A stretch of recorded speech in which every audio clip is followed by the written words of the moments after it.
some products here at the beginning just to kind of get the dialogue started. And then we'll jump into some raw digging through AliExpress and even on Taobao and see what we can find together, so that you can see like what the actual process is. How am I, like, what am I thinking as I'm going through this process? And yeah, hopefully you guys can get as much out of this as possible. Again, it's going to be even more valuable for everybody here if you guys are asking questions through the process, because it allows me to touch on things that maybe I don't normally second guess. It's just kind of like automatic for me, but you guys are wondering like, hey, why is he doing it this way? So make sure you guys are asking those questions. And I don't think that there is a chat. I think that it's just, I'm going to share my screen here just a second. Make sure I don't have anything open that I shouldn't have open. All right, oh, I look good. Okay. So got my screen up. I don't think that there is a like a dialogue box for everybody to be like chatting in. It's just the Q&A. So if you guys have questions, throw them in there. That way it doesn't get too cluttered.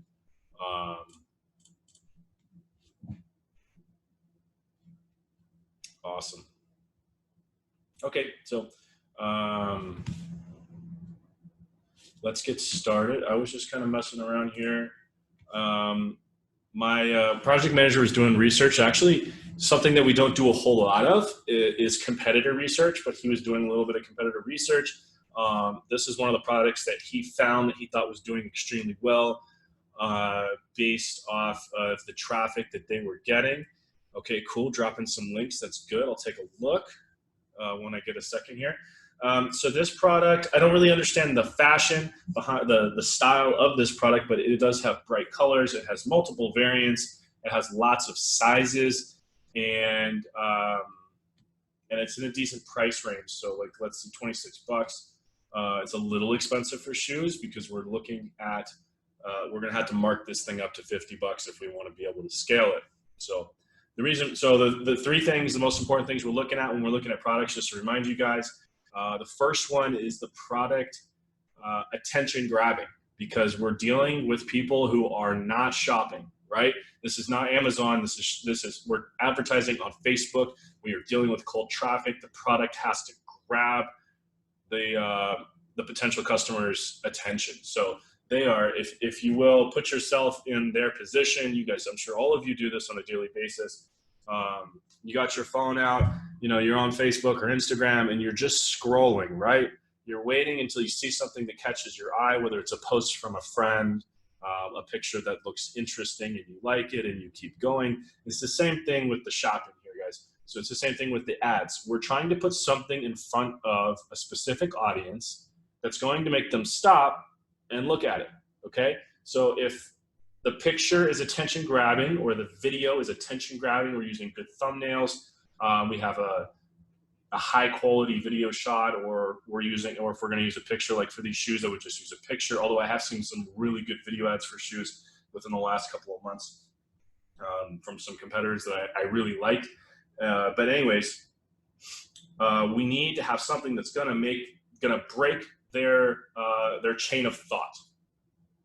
And in order to do that, it needs to just pop out at them, right? There's some type of subconscious reaction that happens when someone is just scrolling down a page and then boom, I see something that stands out, right? It makes them stop. And the same thing, okay, this is what I try to teach my clients, my one-on-one clients. When you're just scrolling through AliExpress, I can just pick like any category. I don't want to spend too much time there. Let's do like, anyways, it's the same thing here, right? It's a very similar process. You're scrolling and you're looking for something that pops out. Nothing popped out at me on that page, so I'm going to keep going. You know, So I'm just going to keep going. This is how I do research, guys. I'm just looking for something that pops out. That kind of popped out at me. It's a very cool truck. And so in that case, I would just right click or control click. I'd bring that thing up into another window, and I'd keep going, right? I'm not going to stop and like go into it. Maybe I will, but generally I'll just keep scrolling, guys, and I'll just wait until something else pops out at me. That is the majority of my research process. Now we're going to have to break that down for you. For me, it's all automatic. I'm going to break down things that I'm looking at. But the first thing is the product attention grabbing. The second thing is, does it look like a quality product? And a lot of times just having a high quality image or a high quality video is enough to convince people that it looks high quality. This looks like a decently well-made shoe, right? There's not stitching everywhere. There's like, it looks well assembled. It looks like they're buying something that's quality.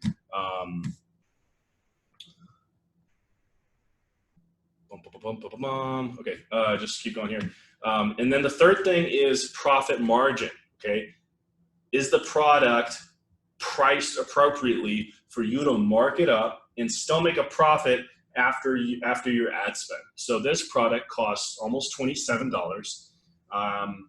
And the average cost per purchase on Facebook right now it's honestly between 10 and 20 bucks. Okay, anybody that's pulling less than $10 has got something that's like crazy viral, or they have a really well-trained ad account, maybe a good brand or something, I'm not sure. But generally speaking, what we see in our ad accounts is $10 to $20 in advertising costs in order to sell a product. So that being said, let's say worst case scenario, this product costs us $20 to sell if it's a winner. And that's if it's a winner, right? So that brings our cost up to $47. So in order to actually make any money, we've got to sell it for 50 or more. And you're still looking at a really small profit margin. But I'd still test it. If it comes in at $10 a sale, we're making a really good margin. So I'd probably price this at $49.99 plus $5 shipping. We always charge shipping, guys. Always, always, always. If it's a winning product, people are going to pay shipping. Free shipping, the whole free shipping thing's a massive myth. It does not, it might improve your conversion rate on losing products, but we don't care about losing products. We care about the winning products, ones that scale, and maximizing the profit on the things that we're going to sell 20,000 units of, not maximizing the profit on the things we're going to sell 10 units of, if that makes sense. It's a mindset switch. We're focused on maximum profitability on winning products. So this has slight downside to me. I think 26 bucks, $27 is a little expensive for the cost of a shoe. It leaves very little room for error, but we've seen, obviously my project manager has seen some evidence that this shoe was selling well in someone else's store at this time. And so we might test it in that scenario.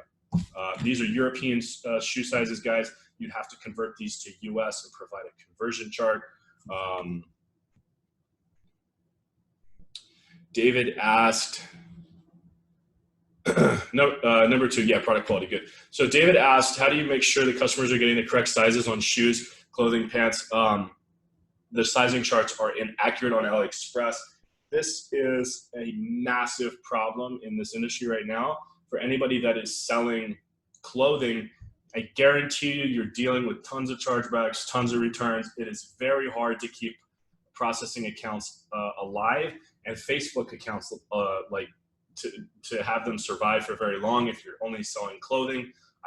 I always tell my clients, like, 20%, no more than 20% of the products that you're pushing should be clothing, because you're running a very high risk by doing so. You're not going to last very long in this industry if that's all you sell, I promise you. You need to balance it out with other stuff that has a lower return and a lower chargeback rate. I mean, drop shipping items in general always have is always high risk, right? But clothing is the highest risk because there's just massive sizing issues. The clothing that they make in China is for Chinese people, and we're selling it to Americans. The conversion just never happens properly. Yeah, it sucks. So it's just something that you have to be aware of. Now, yeah, you had a lot of return at the right sizes. So what we are doing, what my company is doing, what Titan 3PL is doing, we are actually measuring the clothes as they come in and comparing them to US sizes, and then sizing them appropriately on our website. And I am aware that not everybody's capable of doing that, but we are offering that to our clients as well, and it's quite easy to become one of our clients. So if you're interested in that, if you're successful in the clothing niche and you're dealing with a lot of returns, a lot of chargebacks, we can help you with that. And we've seen some pretty good results from that in our own stores with the clothing items that we have sold. We're actually removing the Chinese tags and putting the appropriate ones on, so there's less confusion on the customer's end, because you could do the conversion in your store, and if somebody buys a large shirt in your store, you have to sell them a triple XL, or you have to ship them a triple XL and hope that it fits them. But the problem is they're getting a shirt now that has a triple XL tag, and so the customer is psyched out and they're thinking, I got the wrong item, and they still want to return it even though they got something that fits. So we're eliminating that problem by removing the tags and putting new ones on. It is a labor-intensive process, and there would be a slight upcharge on your inventory just to handle the labor involved with that. So, but it is worth it. It's definitely you're definitely going to deal with less cost in that scenario than you would when you're getting a ton of chargebacks because you're selling stuff that people got the wrong tags on. So shoes have slightly less sizing issues than clothing. Good question, Corey. Shoes, I usually see shoes coming in about half a size to a size smaller than what people are expecting, but they're pretty accurate in comparison to like shirts and pants and stuff like that. But again, the best way to deal with it is to have my team measure them for you and resize them basically. We would actually be able to communicate, go in and even change the SKUs to make sure the customers are getting what they're ordering. It makes a huge difference. So I'm going to move on to the next product here. This is something that I just, every winter these boots come back around because you think like this is the season we're in right now. It's getting cold outside.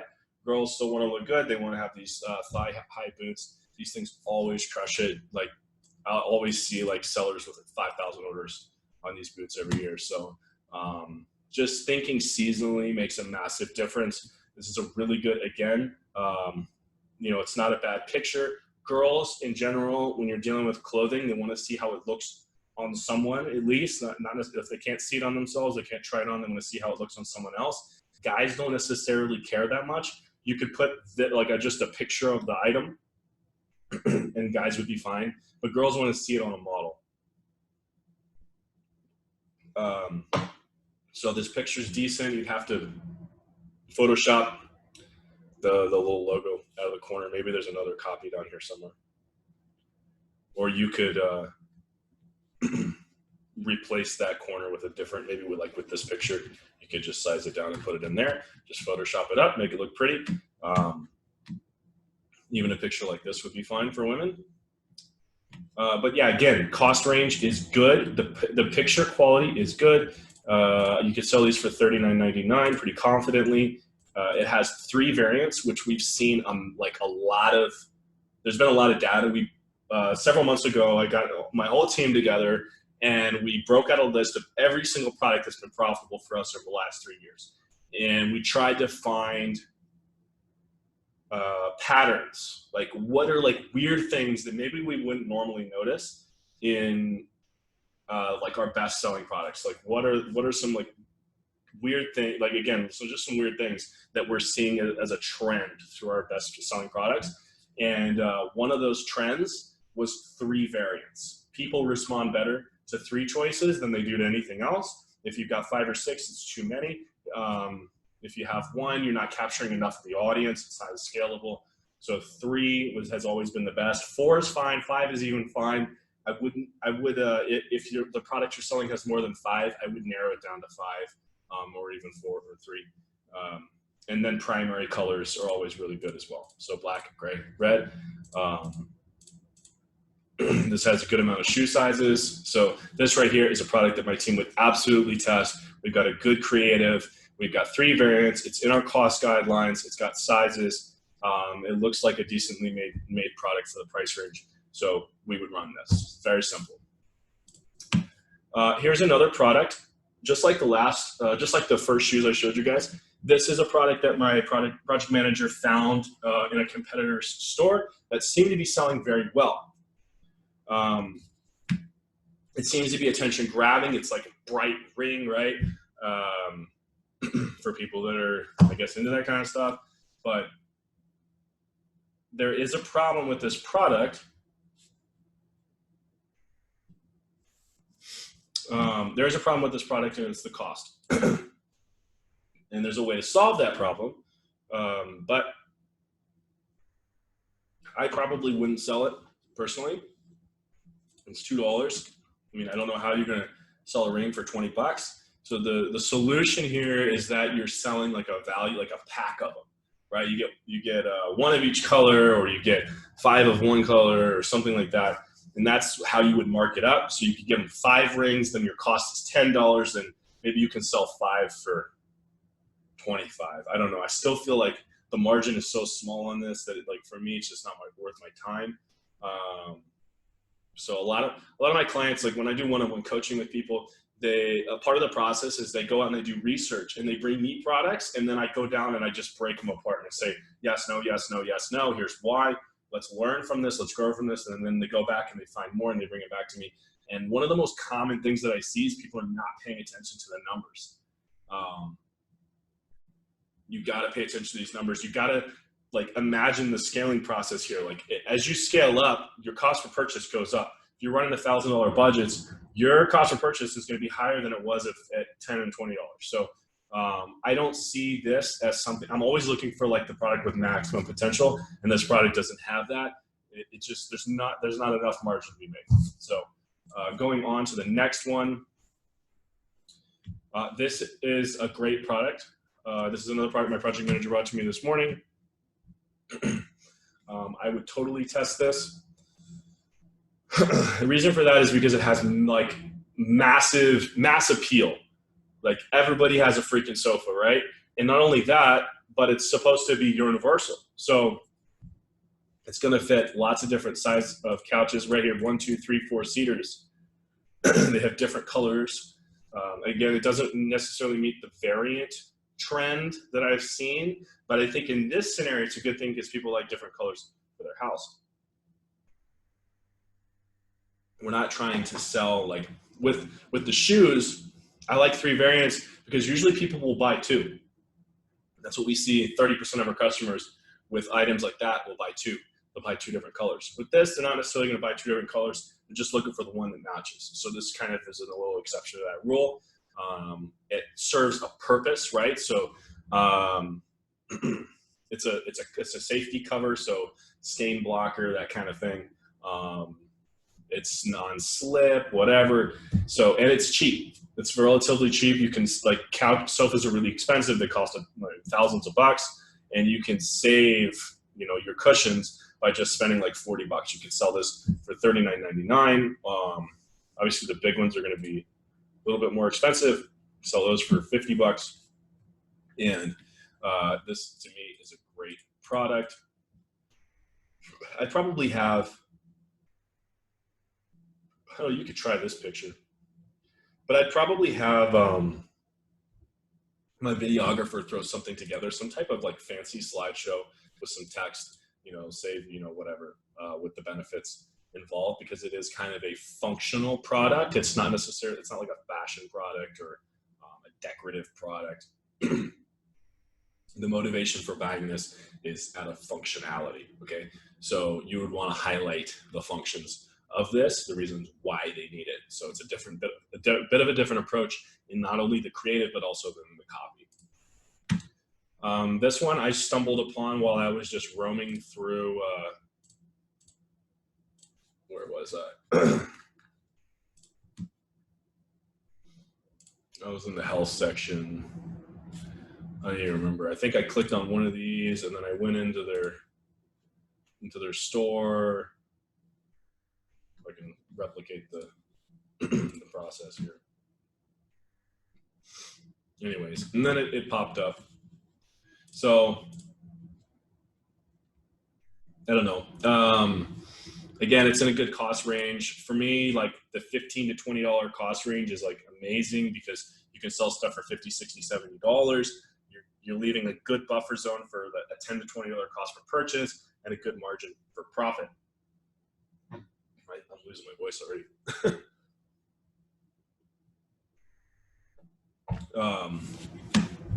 Yeah, so pretty simple here. You can obviously like see what this product's about, and it even comes with a video. Let's see what their video looks like. And get it to play. Sometimes I don't. Sometimes I don't want to play.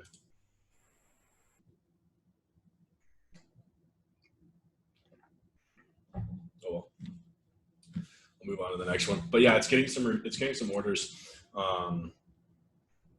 It looks like a good product to me. Heat, massage. Something that I would totally like after this webinar lay down and use if I had one. Another cool product, my research manager actually sent this to me. I saw these like 2 years ago, and the cheapest one on AliExpress was like $70, $80. So they've obviously gotten the cost way down, which makes this actually realistic. It's a padlock with a fingerprint, super functional, super like techy and trendy, futuristic. Like this is cool. This would be really nice to have. Like I would take this to the gym and use this personally. It's pretty nice. So yeah, guys, I mean, this is pretty good. Let's see here. Just want to make sure. A second.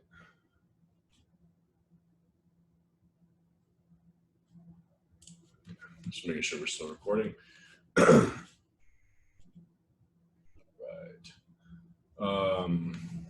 This would be great for a video. I would definitely send this off to a videographer if you guys use a VA for that, or pretty soon, tight 3PL clients are going to be able to hire us, my videographer, to shoot videos for them for very cheap, very affordable. We'll even have like a library of videos that we're going to offer you guys access to for like just custom creatives. It's going to be really awesome. Let's see. So this is something I stumbled upon. It's just like, this is another thing with mass appeal, right? Lots of people use placemats, but these are kind of trendier, right? So there's like an angle here, and mass appeal with a unique angle is like the best thing that you can find because it's just very scalable. I found this, excuse me. I found this by using the VIP search. I don't know if you guys have ever done this. I don't remember where I learned this, but you can search VIP, and a lot of AliExpress sellers set up VIP links for their like top clients, and generally they only do it for winning products. So if you go into one of these stores, you know, you don't know what it is, but you can see, okay, so they're using a stone, some type of stone color here, and a sizing, and so you can go into their products and try to figure out what product that is. Do a little detective work, right? Mostly clothing here.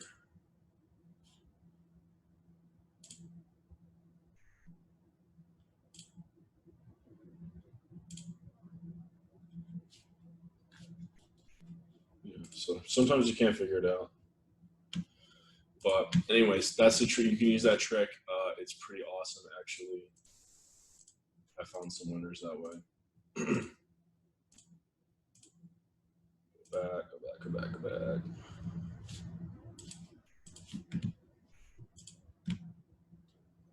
So it's a mug.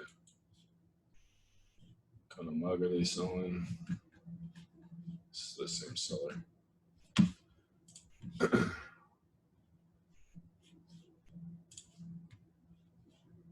So like 5,000 orders. Like this is obviously a pretty popular product.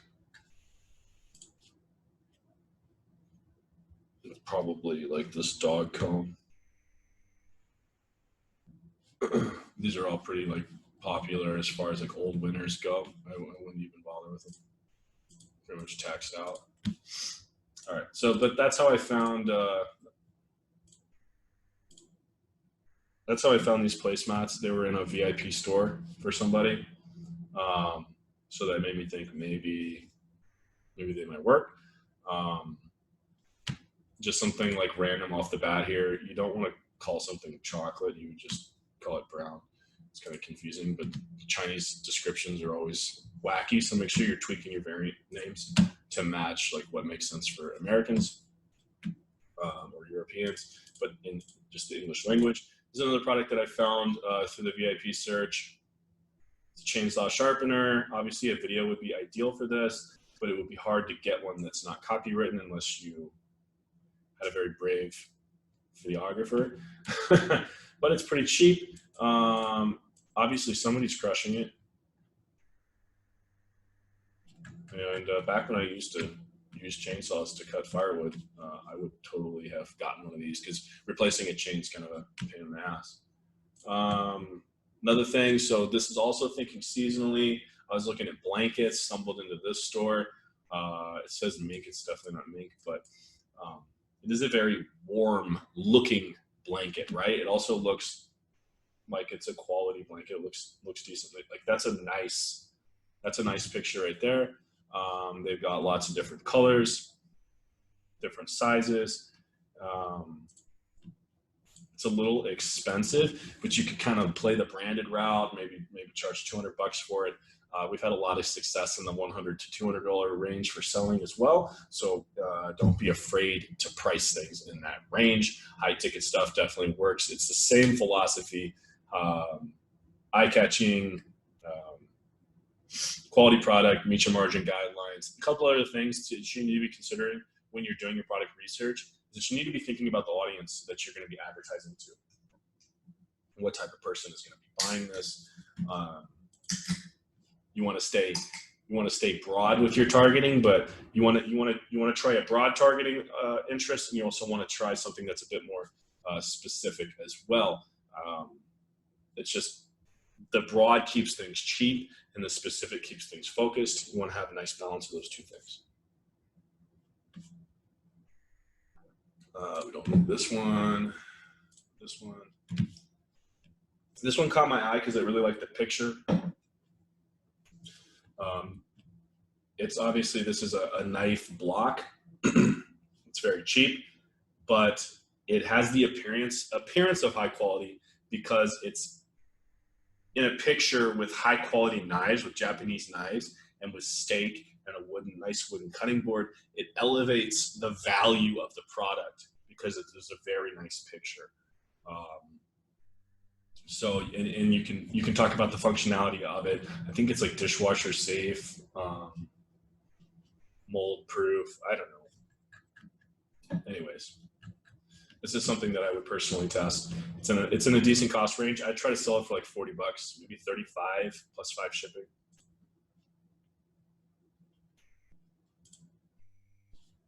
Here's another one. This one's a bit more in the obviously a different niche. The other one I would probably advertise to men. This one I'd probably advertise to women. It's more like decorative. It's bamboo, but it is also functional. You can store, your spoons and your knives and other utensils, and I think it fits a cutting board in the back as well, which is really nice. It is a little expensive, so what I would do is try to find another seller that had something similar. So you can be like, let's see if I can do knife rack.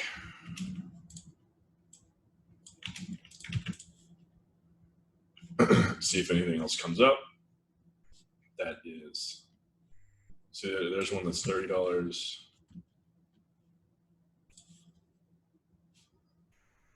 So already we just saved $20 just by doing a little search. Yeah, so maybe you could run this for $60, $70 and see what happens. I kind of liked this picture, but I don't know. I'm like iffy on it. I don't know if I'd run it for sure. I saw an ad for this in my Instagram like a couple of days ago. So this is another functional product. Basically, it's something that it can attach to any cordless drill or any drill, and they can pump water with it. Let's see if one of these guys has got to have a picture of it being used, right? So pretty cool stuff. You'd need a video for a product like this. You could probably find something on YouTube. But again, mass appeal. Everybody's got a freaking drill, right? So there's a lot of opportunity there. And it's fairly in a good price range. You can sell it for $30, $35, maybe even $40.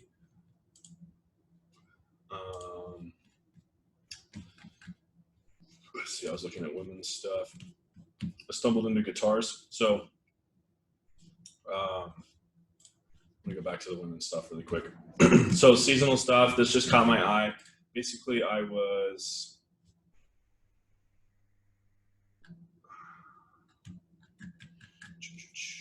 go back to page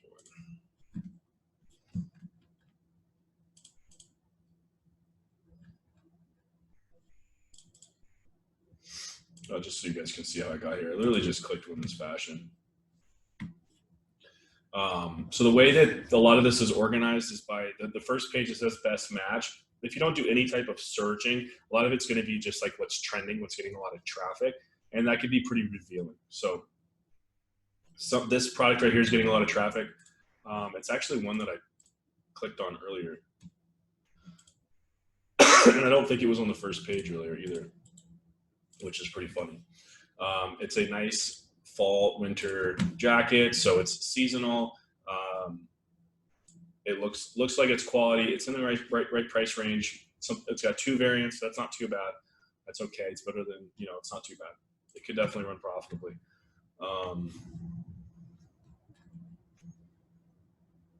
Keep going here.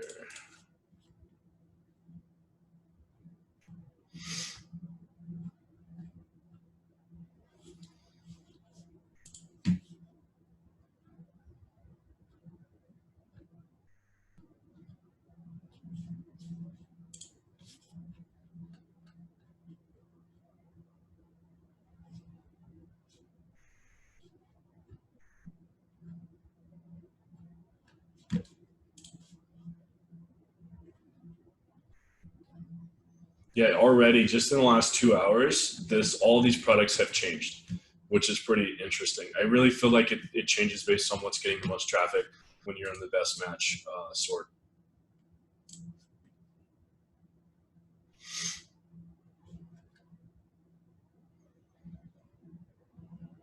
I like this. Just this picture. I don't like that picture. It was just the white one.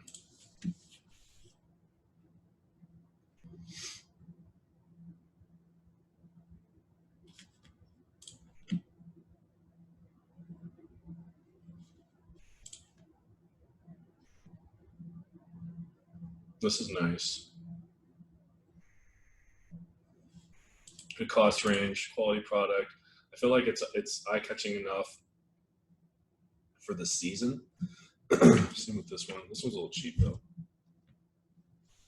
I like this one better. Normally I'd recommend like picking only 1 or 2 in each category. I wouldn't recommend testing like 30 coats all at once. This one's not bad. Well, I don't like that. Yeah, I like this one better. It's a nice jacket. You do have to be careful with some of these pictures. I guarantee you this Chinese factory doesn't own these pictures. They didn't pay this model to wear that stuff. So anytime you're using a picture with a model in it, you are running a risk of getting flagged by Facebook. Usually they'll just send you a little warning.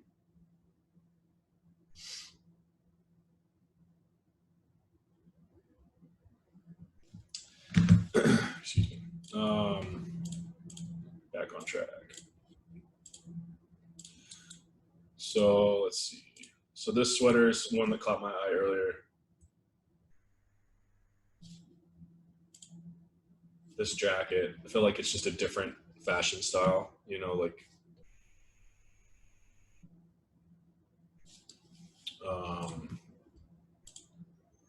keeps popping up. Okay, time to clean up my my tabs here.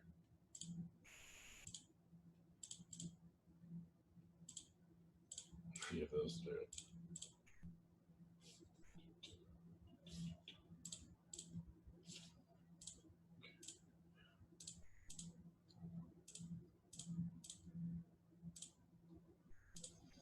So I'm gonna send you guys everybody that got their seat for the live.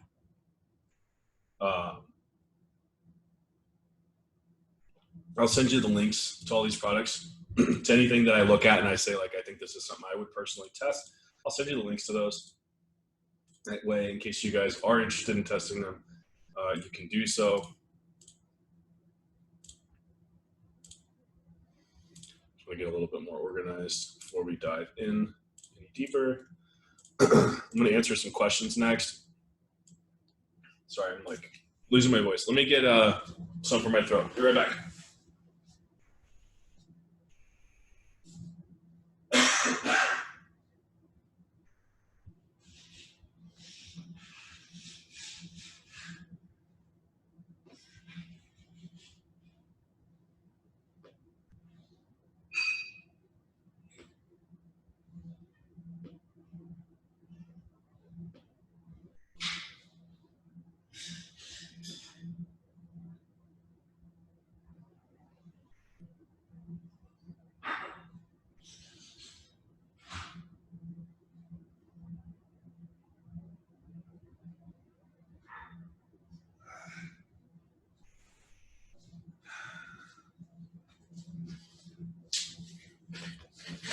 All right.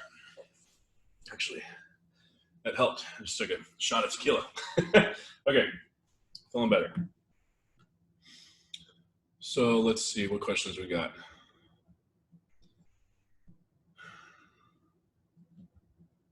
We can get into some more interest stuff in a second.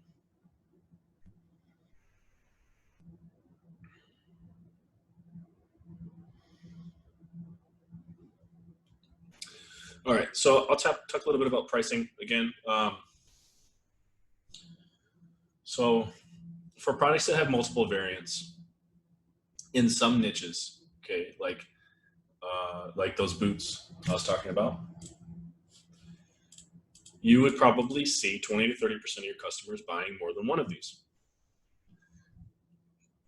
In that situation, I wouldn't 3x this price. I would 2.5x it or 2x it, because you're going to have an increase in your margin from the people that are buying more than one. And then your conversion rate is going to be slightly higher because you're selling it for cheaper. So that's one way to kind of find a balance. It's just something that I do. You can 3x it. That's fine. I mean, really, honestly, you just need to ask yourself, like, how much does that look like it's worth? And if you don't know, then like go to Nordstrom's and see how much they're selling their boots for, or like some other shoe company or something. If the product is like $50, I wouldn't 3x that. I wouldn't sell it for 150. I'd sell it for 100, because you're still dealing with a 30% profit margin on that if it sells for 20 bucks. You just need to do the math and figure out whether or not it makes sense. Don't get greedy, okay? Just do what makes sense. Massage pillow. I'm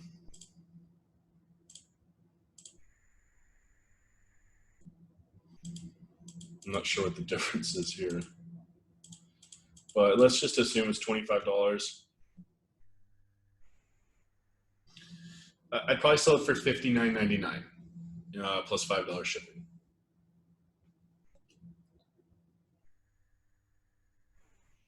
I feel like this product isn't going to go viral. I feel like it would be like a C-class winner. If it was a winner at all, he's like C-class, something that just stays low budget and coasts for a few weeks. And there's nothing wrong with those types of products. We run tons of those. We'll usually have like 20 or 30 C-class, and then like 3 or 4 B-class, and then like 1 or 2 A-class that are just totally crushing it, right? And they all add up. Every single one of them is important. So, but I feel like the cost per purchase on this is going to be $25 minimum. Use a video ad to sell product like the massager.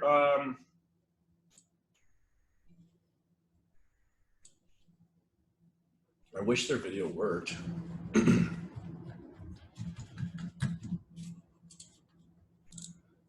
can see if there's like anybody selling it right now. Yeah. Scubio. So if I accidentally stumble into your store, it's not intentional.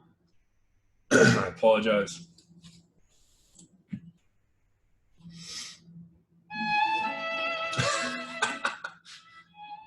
That is some music right there. Okay. I would not use a video like this.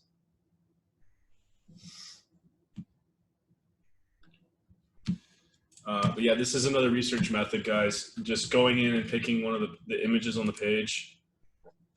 You have to be using Chrome to do it. Right click, Google image search.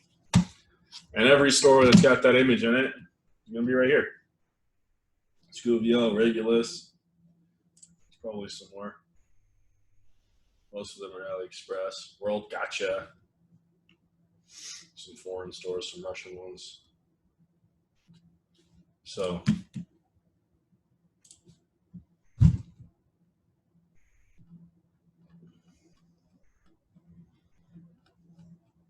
yeah.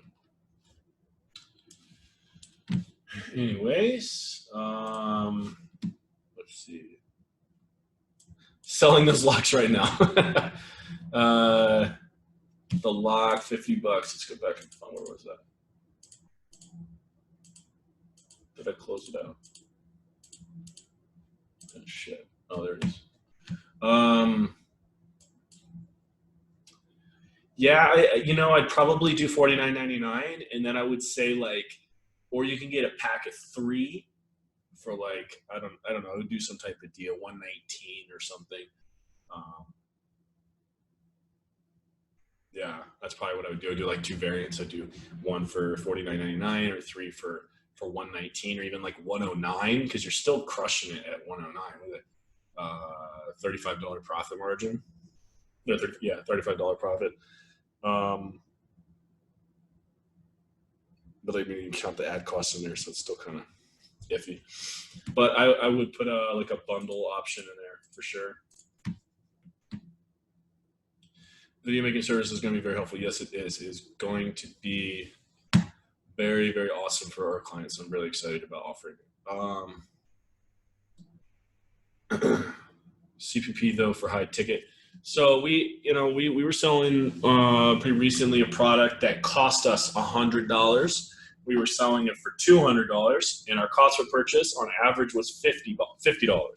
So it depends. Obviously, the higher the ticket, the higher the CPP. You got to factor that in. But $50 CPP is not bad on a product. You're still making $50 profit. So you just need to kind of think about that through the process.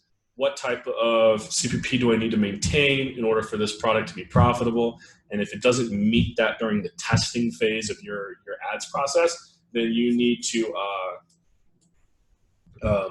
kill it, right? Image ads to test more products in less time. I would say just like aim for like a 50-50, guys. Video is still great. Pictures are fine. There's nothing wrong with testing with pictures, but you need to learn to figure out which one you need for which product. Some products, generally the like functional products, need a video. Something like this or this doesn't need a video, right? Customer knows what it is. Do you still test products if they're not e-packet? I do because like I'll know within 1 to 2 days if it's profitable, and if it's profitable, then we bring it into the warehouse and we ship it ourselves. So I don't even pay attention to the shipping options that are in AliExpress anymore. And if you're an Untitled Chapter client, you can do the same thing. Most of the time ships from US, it's bullshit. I'm not sure. I've never tested it because since they started offering that, I've had my own warehouse.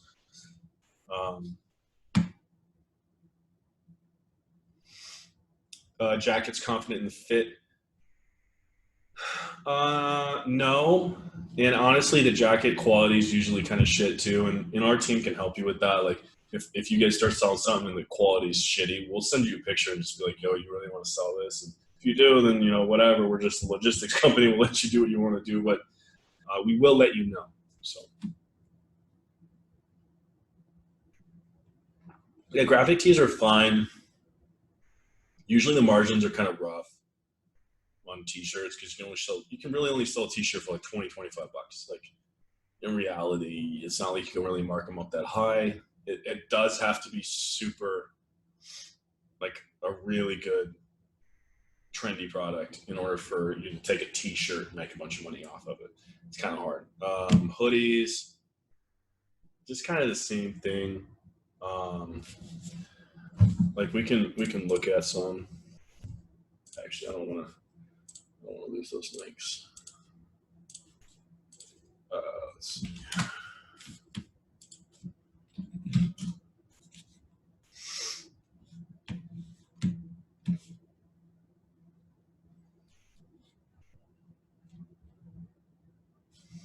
So, I mean, a lot of the graphic hoodies are all copyright infringement too.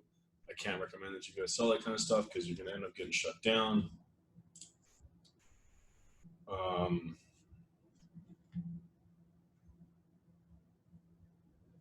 mean, like, if this hoodie just said "Why so serious" and it didn't have a portrait of the Joker, yeah, maybe you could get away with it, right? They don't necessarily own those words. I don't know. Ask a lawyer, but you probably get away with it.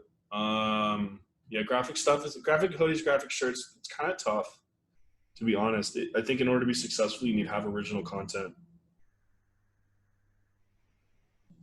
Testing tomorrow is a Saturday.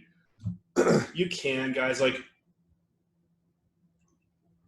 I know that I say Wednesday and Thursday is the best day to test, but there's no rule book, right? Like, if you want to test on a Saturday, you can test on a Saturday. Just be conscious of the fact that on Monday your ads are probably going to look like shit. And so you need to learn to read the data with that information in your mind. Okay? So, like, don't freak out just because your products did well on Saturday and Sunday and then on Monday they took a dump. Don't freak out. Just know, like, okay, well, I'm going to have to give it a couple more days before I really know if that poor performance is indicative of the product or if it's because Mondays and Tuesdays just suck. You just need to learn how to think that way. If I say, Wednesdays or Thursdays are the best because they give you the longest stretch of time to like determine whether a product's a winner. That's, it doesn't mean you have to do that. That's just a fact. If you test Wednesday and Thursday, you're setting yourself up for success the best, but it doesn't mean you can't test on Saturdays. We do it all the time. Like, I'm not going to say I don't, because I mean, we do. I understand what I'm looking at. I know that if I test on Saturday and my products look like shit on Monday, it's not because the product sucks. It's probably because the ad account is just chilling on a Monday like they do.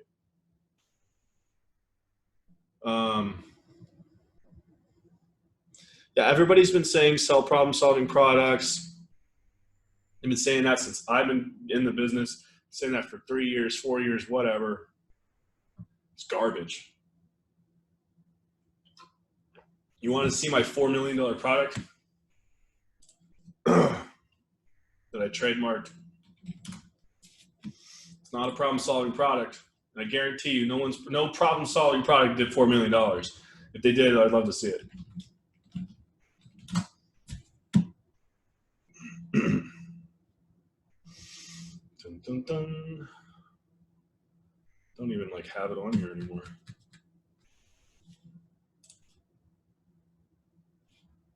Did I take it down? Oh, this one.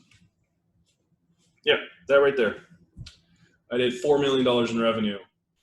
The original picture I used isn't here, but it was literally just a brown cutting board with black silverware on it. $4 million. So the problem-solving thing's bullshit. It just is what it is. But yeah, I did trademark it. I own a company now called Onyxware. So I took a very unique approach with this product. I actually stole it from a competitor that was like doing okay with it.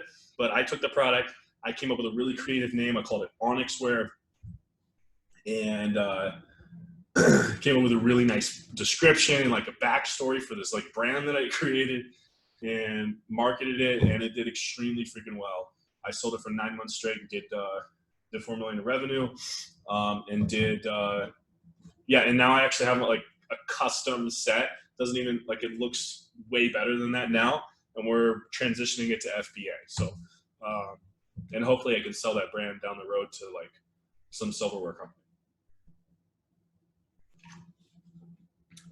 Become one of my clients. In what way, Mark? I take clients in several different fashions. So fulfillment clients, I take coaching clients. You know, let me know. Ads related questions at the end. You can ask them. I'm not going to guarantee that I'm going to talk about them because this is a product research webinar. Maybe I'll do an ads webinar at some point.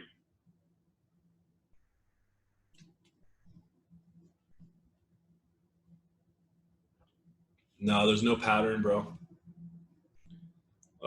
Do you keep your general store organized with product images? Like all of them have a white background? No, we don't keep them organized because less than 10% of your traffic is actually going to look at your store.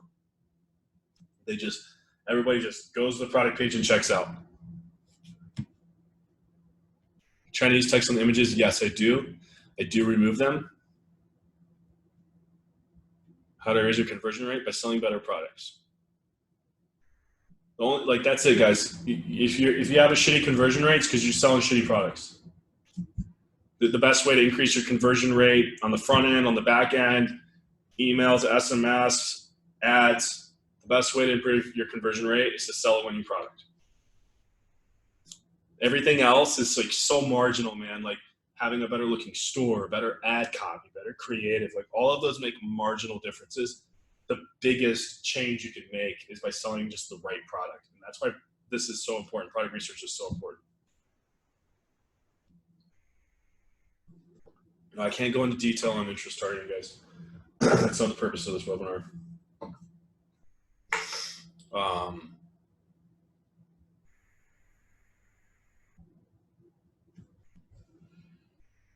Yeah, those are US numbers, guys. $15 to $20 cost per purchase. Those are US dollars.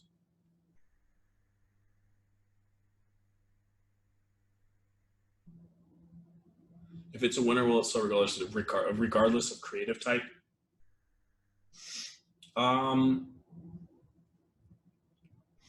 No. You need to deliver the product in like a reasonable, as long as you're doing an okay job, yes. If you put out a shitty ad, then no. I really wish I wasn't losing my voice. It's like really, it's really fucked up. Halloween products, sure, yeah. Seasonal stuff is great, guys. We crushed it with like on Valentine's Day. We crushed it with the Rose Bears. I mean, like holiday stuff is really good if you get in early and you get on something unique. Okay, don't ride the bandwagon. Find something unique early. Be prepared.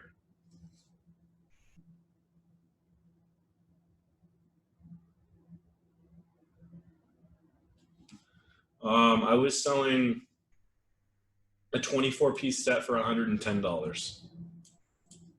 My cost per purchase was around 20.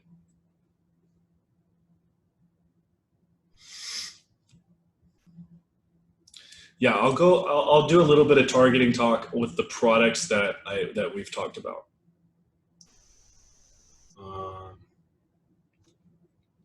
The knives do have problems in Europe, but only if they get inspected. So it wasn't enough to really cause too many problems.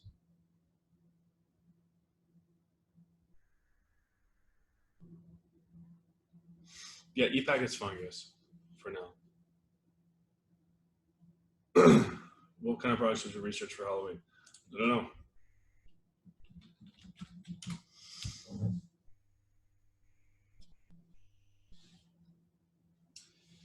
Halloween. Let's see if we find anything.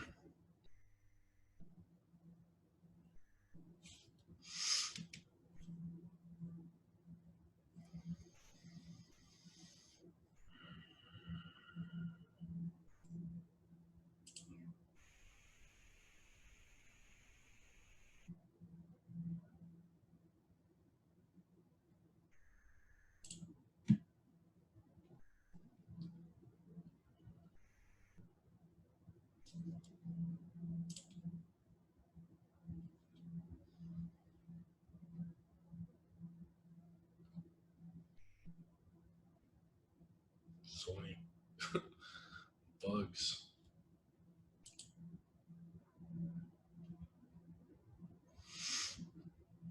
Not really. Nothing's really like popping out at me right now.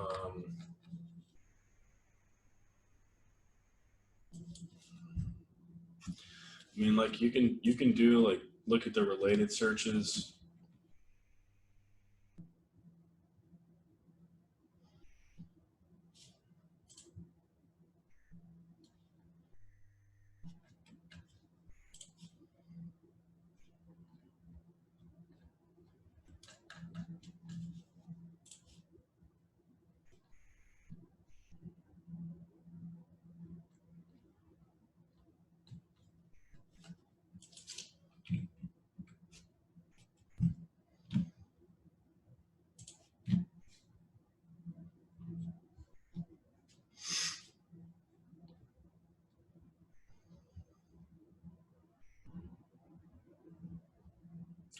Yeah, I'm not really feeling a whole lot of these. I mean, maybe the LED masks, it's because they like pop out.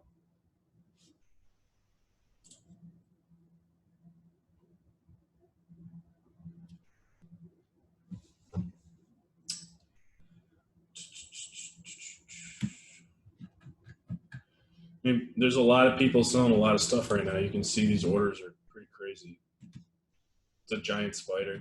I don't like the margins on these though.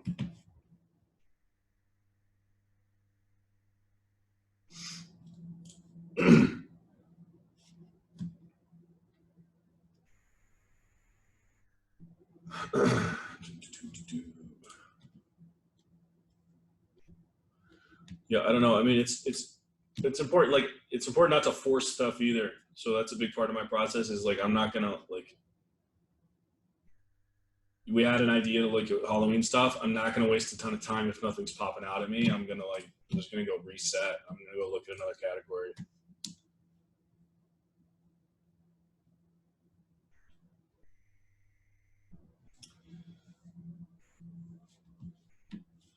Particular category you have in mind? Sometimes not.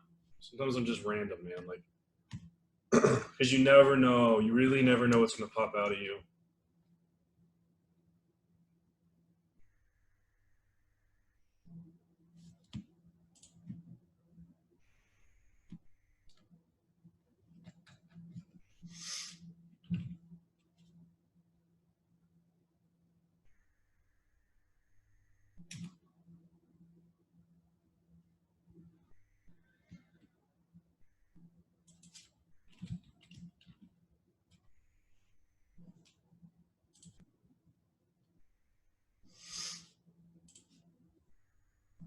It's kind of a cool product.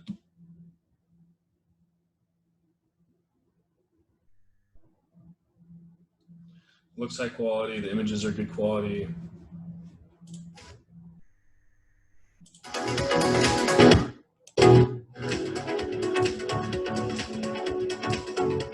Put toilet paper in there.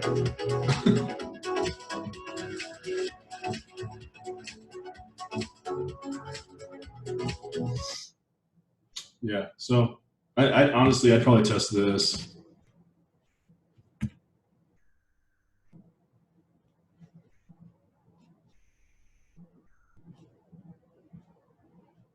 Make up some type of like branding aspect and speak about all the like high quality functions at the back. It could do well. I've sold I've sold bags like this before and they did pretty well.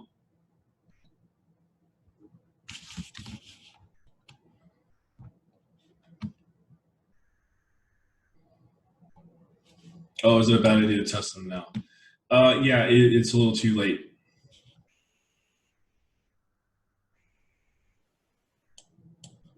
Went viral on a social media page. Yeah, I mean, it's different when things go viral from like influencers and stuff.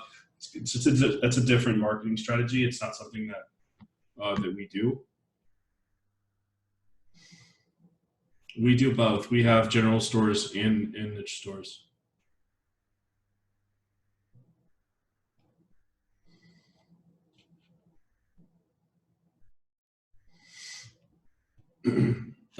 Right now, I probably just do like 1 to 2 hours of research a day. When I first started this, it was literally like just as much as I could. I'd have days where I did 8 to 10 hours, and days where I would like 4 or 5. It depends on like what's going on in my life, right? But the more time you spend in here, the more money you're going to make. It's the only thing that has a direct correlation to your success in this industry is how much time you spend on product research. It is the most important thing in this business. Um, does it even let me copy these?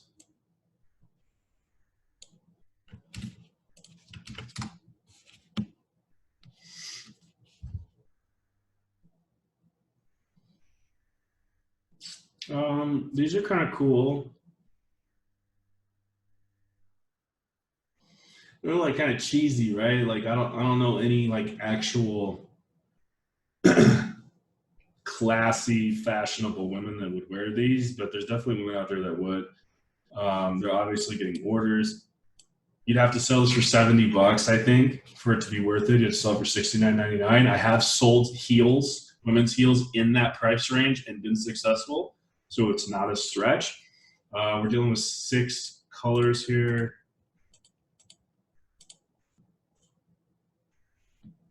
Good sizing options, so not bad.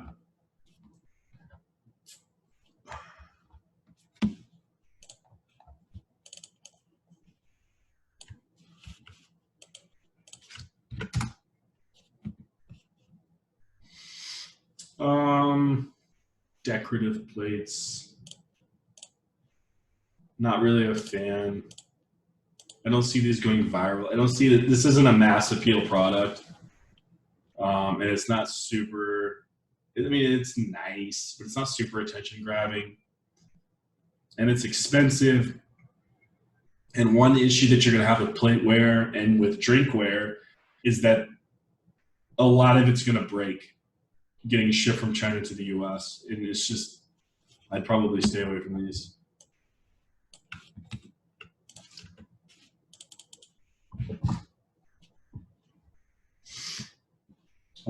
These are okay. It's a nice picture, nice quality, good price range, good sizing options, 3 variants. This meets all the criteria.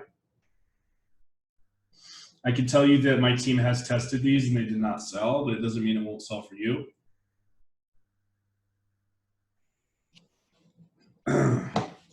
These are not 2019 new. That's just marketing trick from an AliExpress store owner. And they've been around a lot longer.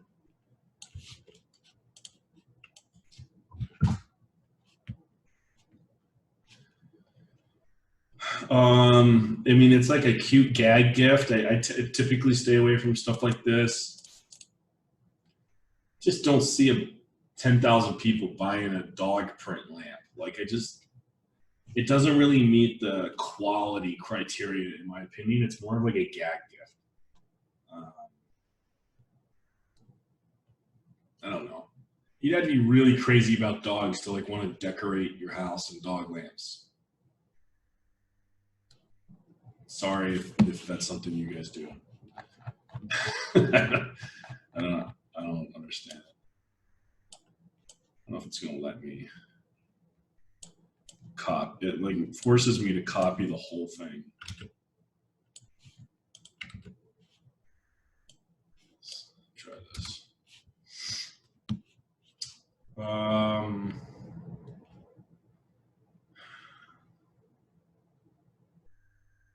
This is like a tech gag gift. I don't know anybody that really used something like this. It's like Anybody that's like that's this serious about videography is going to have a real camera. You know what I mean? Who's going to carry this thing around? It's so impractical. And it's too cheap. I think this is a dud. I think this is like just one of those these products that a lot of marketers kind of fall for. They think like, I don't know. I see people test stuff like this all the time. I've never seen anybody making money off of it. All right. Tattoo sleeve baby romper. See if it.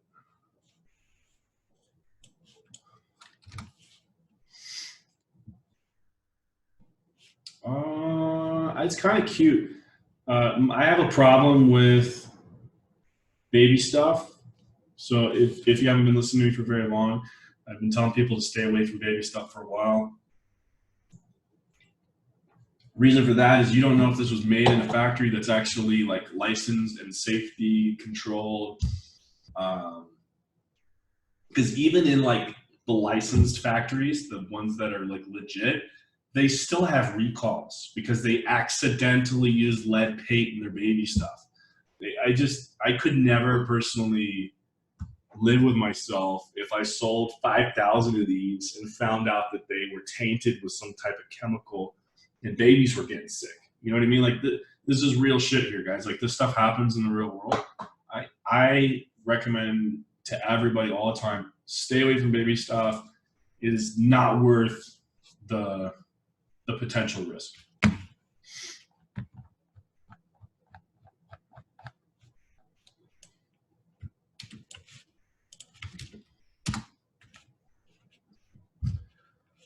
Too simple, too plain.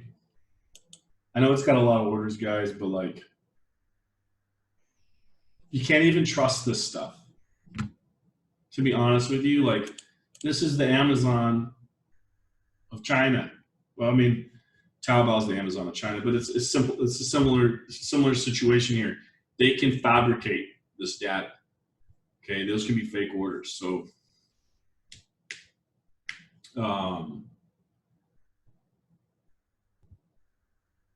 I don't know who scrolling past their feed on Facebook is going to stop to look at an alarm clock that looks like a basic wood box and then throw their money at it. I can't comprehend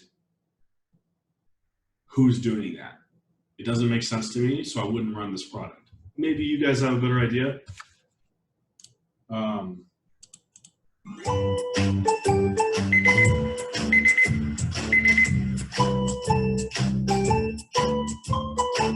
Light colors. It's lame as shit. Sorry. No way. There's no way I'd run that.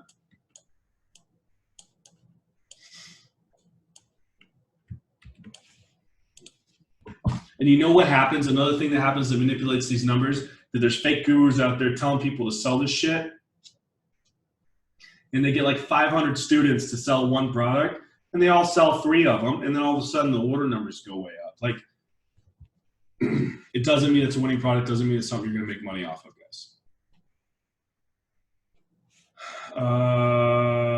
4-in-1 travel bottle.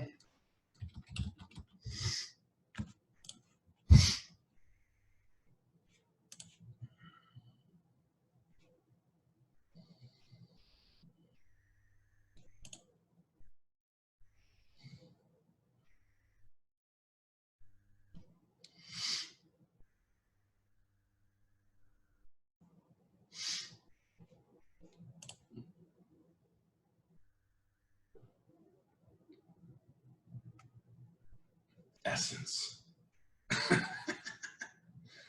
So can you put like your shampoo and your conditioner and shit in there?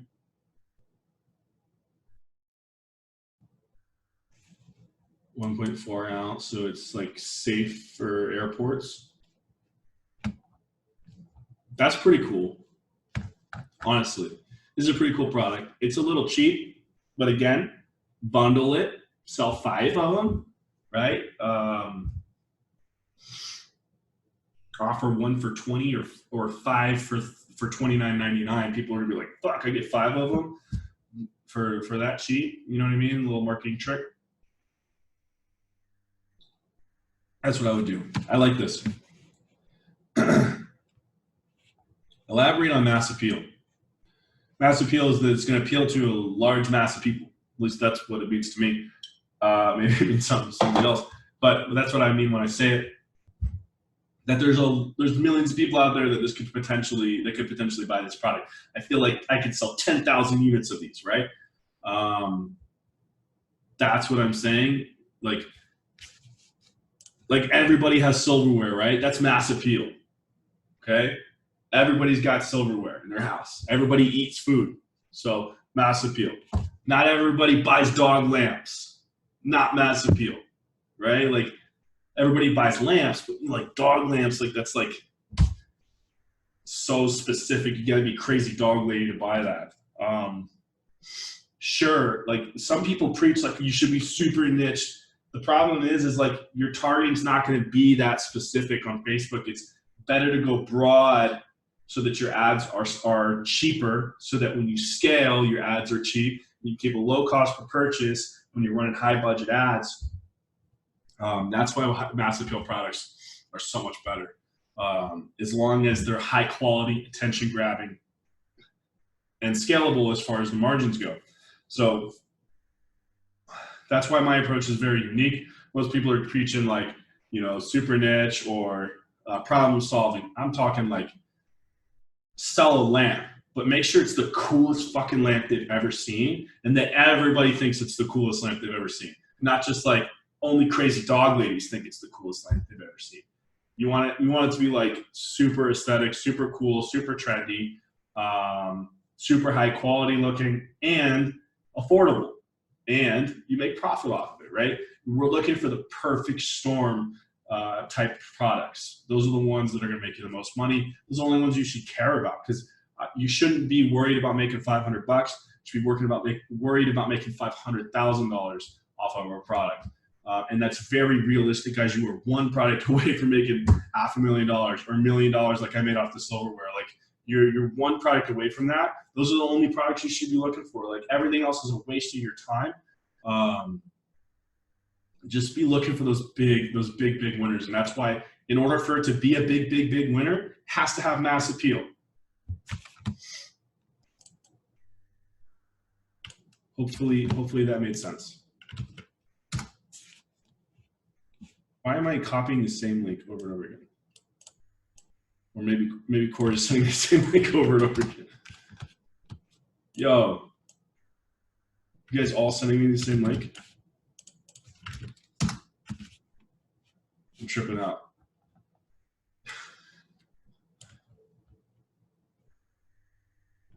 You guys seriously are. Are you trolling me? Toys, yeah, same thing as if it's a baby toy, man, I'd stay away from it. Maybe if it's like 12 and older, not as risky. But you know, like lead paint and 2-year-olds talking about brain damage for the rest of their life, right? Like it's not worth it. All right, this link looks unique. I swear to God, you guys are trolling me with that alarm clock.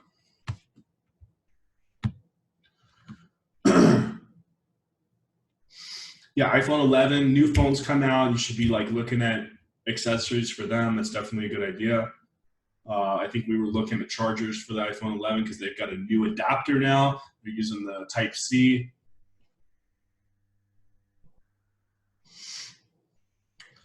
I mean, it's okay.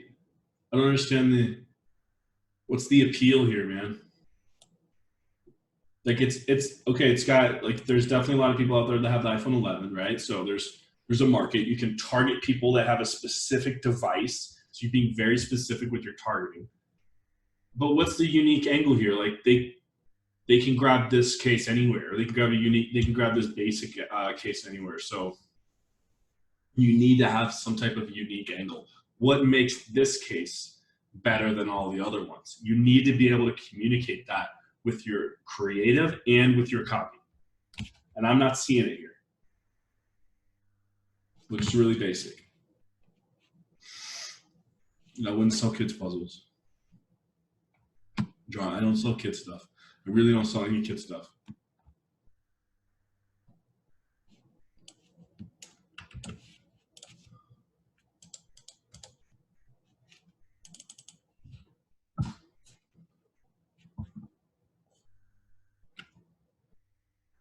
multifunction camping, travel, lantern, desk lamp, dimmer, flashlight.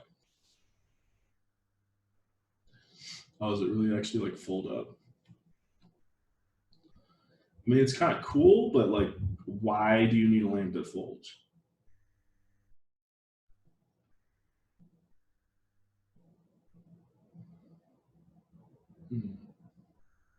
But I also don't see people paying $40 for this, $50 for this. That's, to me, I wouldn't try. If this was like $10, maybe like $7 or $8, then like I might say maybe.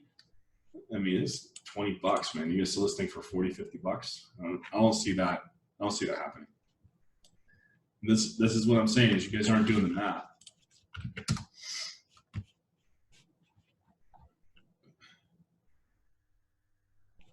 Dude, you copied the same link over and over. Why are you doing this to me?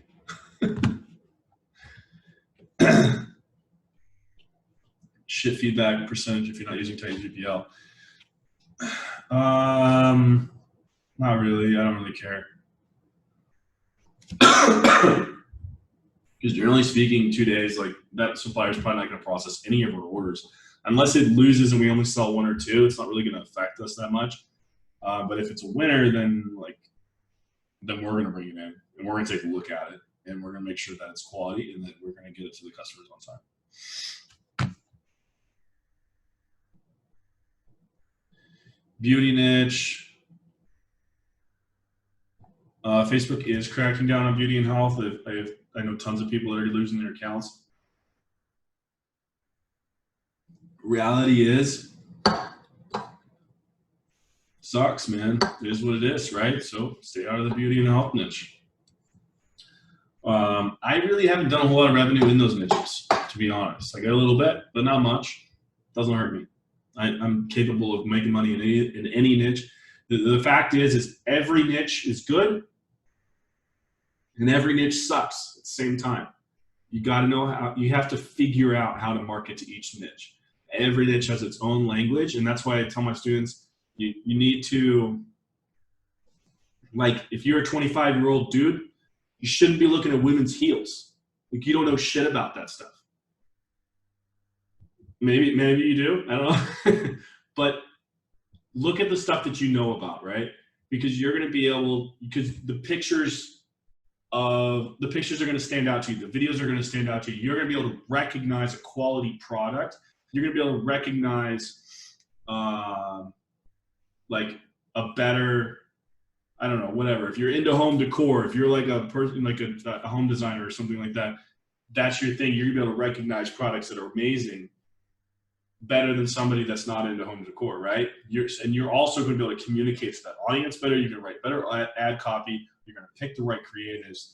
You're going to have a lot more success if you're sticking to the niches that you know a lot about. And then, so put all like 80% of your energy into the niches that you know something about, and then experiment a little bit on the side. But again, if you're a 25-year-old dude, you shouldn't be putting all your energy into women's heels. It just doesn't make sense to me why people do this. Verify winner test via dropshipping. Yeah, so it's like a product per product basis. Sometimes we'll ship stuff out with AliExpress if it's a loser, just to get it over with. Sometimes we bring it into the warehouse. Definitely when it's a winning product, we always bring it into the warehouse so that we can check the quality. We actually will bring in products, the same product from like 3 or 4 different factories, and we'll compare the quality across each one of them. And we'll pick the best one, and then we'll keep a relationship open with the second best one in case the first one can't keep up with the volume. So we've got the whole system figured out.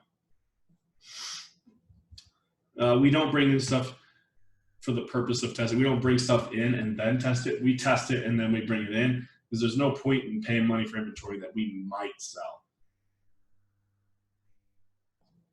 All my favorite Shopify apps are in the course. Not in the product research webinar. Different program. You enjoy wearing heels. Good job, Brent. Wear them proud. Most profitable niche, I'd have to say kitchenware. I made $1 million off of silverware. So everything else has been kind of spread out. What do you think of fishing? I've seen you bring up fishing a lot. I don't really see like people that are fucking dick lures. That's funny. I wonder how long you get away with these on Facebook. They've got them blurred out. Just the testicles though.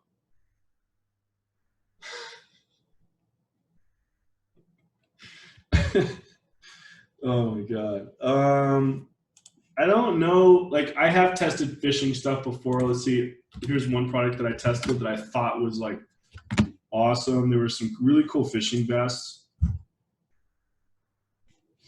And obviously a lot of people have tested these. I don't feel like anybody's ever really blown them up because I don't feel like people that are fishermen are spending a lot of time on Facebook.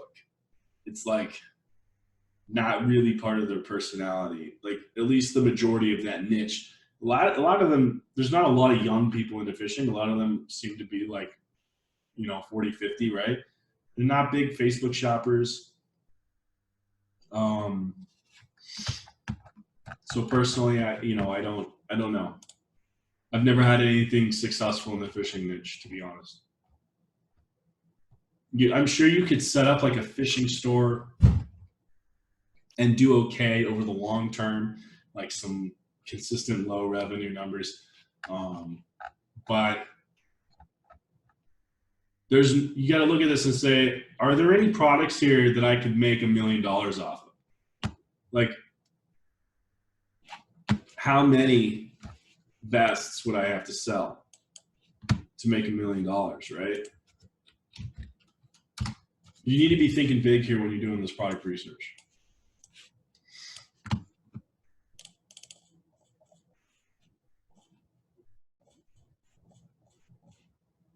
You'd have to sell 42,000 units. Well, that's the cost. So if we're going to do, actually divide by, so 42, so you'd have to sell like 16,000 units to do $1 million in revenue. And then you're looking at like probably 20% profit margin. I don't see you selling that many of these. Like I just don't.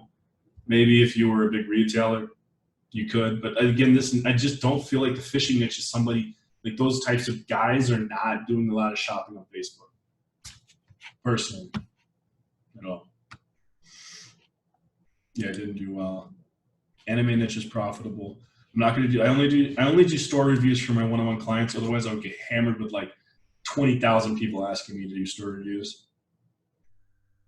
I have done well with outdoor stuff, but it's generally the trendier crowd, right? So there's people like the 20 to 30-year-olds, maybe 20 to 40-year-olds. They're like into hiking and backpacking, kind of like the hippier like crowd could do well. But again, yeah, you don't see 10,000 people buying a single product. That's the dropshipper mindset. The successful dropshipper mindset is, how do I sell 10,000 units of a single product? Those are the products you're looking for. If you want to get into a brand and you want to sell 10 units of 1,000 products, it's a totally different business model. But the dropshipper mindset is, where do I find that one winning product that goes viral and I can sell 10,000 of it? That's the dropshipper mindset. And so to be successful, you need to think that way. Those are the products you're looking for. Fishing product. Let's see what you got, Corey. Better not be that alarm clock, bro. Fish finder.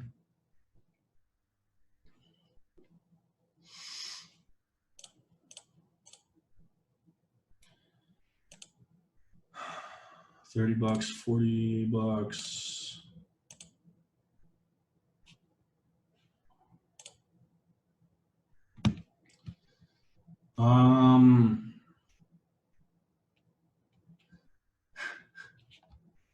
It looks like a Game Boy. Like, I just don't know. I don't know. I mean, how would you show this thing in action? I feel like you would need to show it in action. Okay, I hope Maybe it's quite windy. Oh, come on. This is a review of the Lucky Fish Finder. I'm out on the ice, currently using this fish finder, and I have the sonar is in the hole. And as you can see, I've got indication on fish. So what I did was to put my lure in, Rapala jig lure. So this is a cool product. I'm sure it has potential, but I don't think it has viral potential. Like the creative, the picture, the video, they're not like super attention grabbing. So this is the kind of product that maybe you would want to go the influencer route with. You could try the ads, but you know, I think the influencer route, maybe there's like some fisherman influencers out there that you could work out some type of arrangement for advertising this product. We don't do any influencer advertising. To me, there's a lot of extra loops to jump through when I could just launch ads. I'd rather just launch the ads, move on to the next product. So I personally wouldn't test this, but if you have a fishing store, this is what you're into, maybe look at some influencers.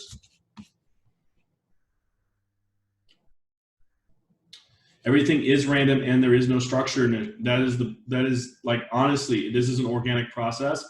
I'm not going to recommend top niches. They're all good and they're all shit at the same time.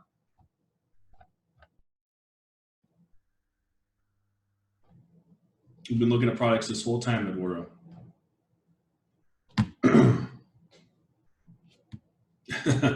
Other people's products. These aren't other people's products. These are just links. And this was part of what I said we were going to do at the very beginning. I said I was going to let people send me links that I would review. Okay. This was part of the webinar. I said I was going to do this. So, anyways. So the process is organic, guys. There is no perfect way to do product research. It is an organic process. It is a loose process. It is a time-consuming process. Then we go category by category. Okay? This is what we do. We look and we scroll until something pops out. I like her jacket, so I'll test it. You got to understand there's a subconscious reaction that's happening with these pictures when you're scrolling through them, and it's going to happen with people that are scrolling through Facebook.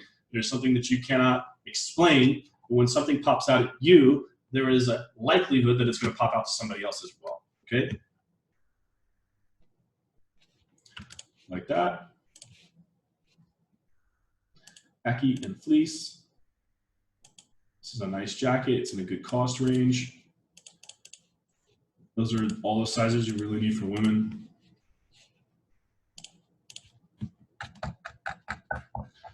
So that is the process. And let's go back to another category. 1 by 1, 2 by 2. We already did this one.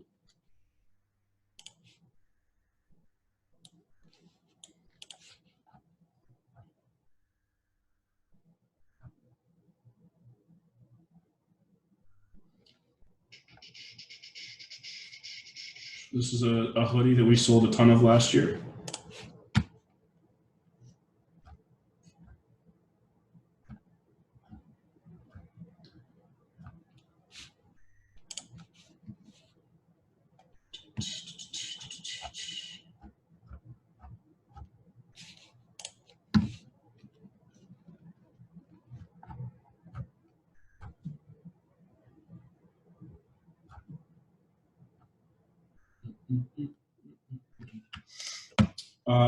These cargo pants, last spring, we sold probably 5,000 units of these with this picture, no less. Okay? It's a shitty ass picture, but we crushed it with those pants. Why? Mass appeal. Almost all dudes wear fucking cargo pants. Nobody else was selling cargo pants at the time, so we crushed it. It's that simple.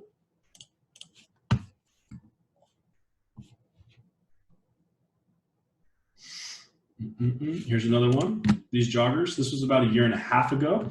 I sold probably about 15,000 units of these. then everybody caught on. Everybody started selling them. But we typically burn stuff out before anybody else has a chance to butt in, make a profit off of our stuff.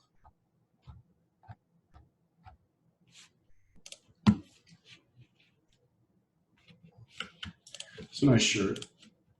Linen stuff has done very well this year.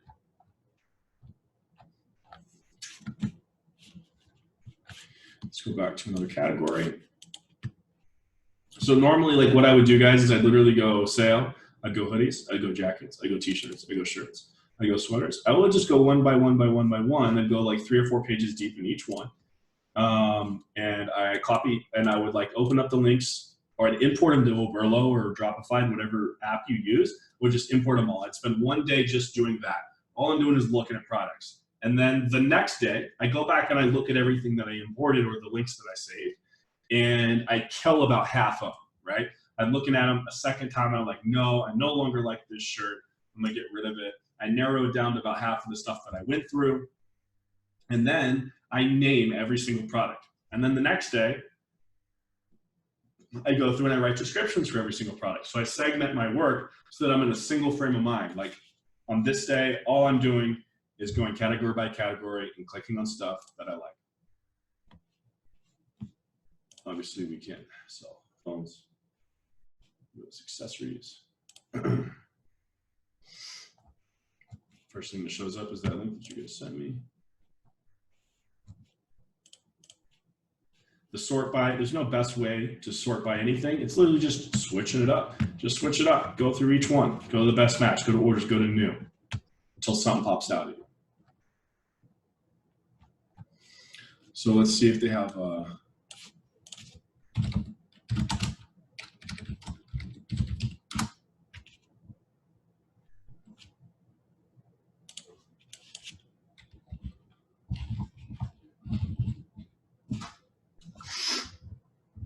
no.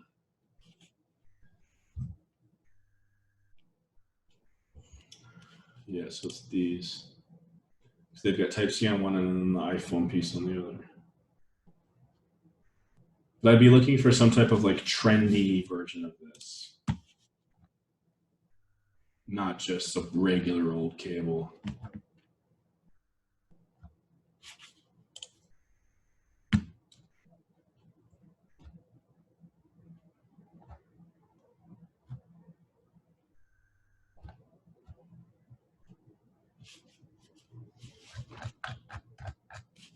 To be honest, tech stuff is really, really competitive. I don't test a lot of things in the tech niche unless I'm super excited about it. It's not something that I take a lot of risks in because we see a pretty low success rate with like phone accessories and gadgets and things of that nature. It's extremely competitive. A lot of people try to jump into that stuff when they first get started and try to sell the gadgets and things.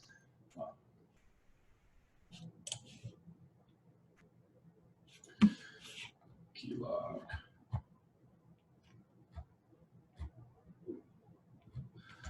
Cut gloves.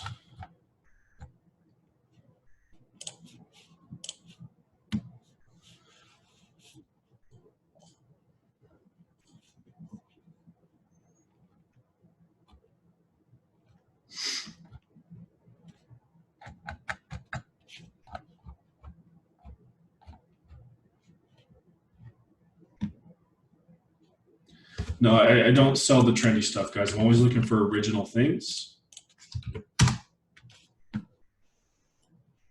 I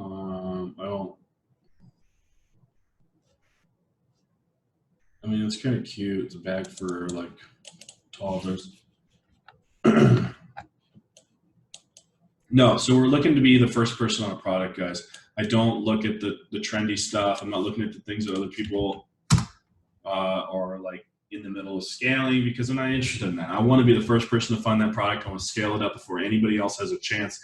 And I want to own that product, like the data on that product, so that nobody can butt in and take any of my profit margin. I want to burn it out in like 4 or 5 weeks. We scale very aggressively and burn the products out so that nobody else can jump in and steal it from us. And that also positions us to scale the next product that's very similar to that one, because our ad account is now trained to scale that type of product.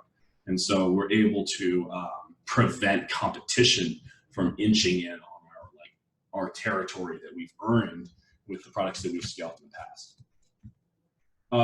Good looking boot here.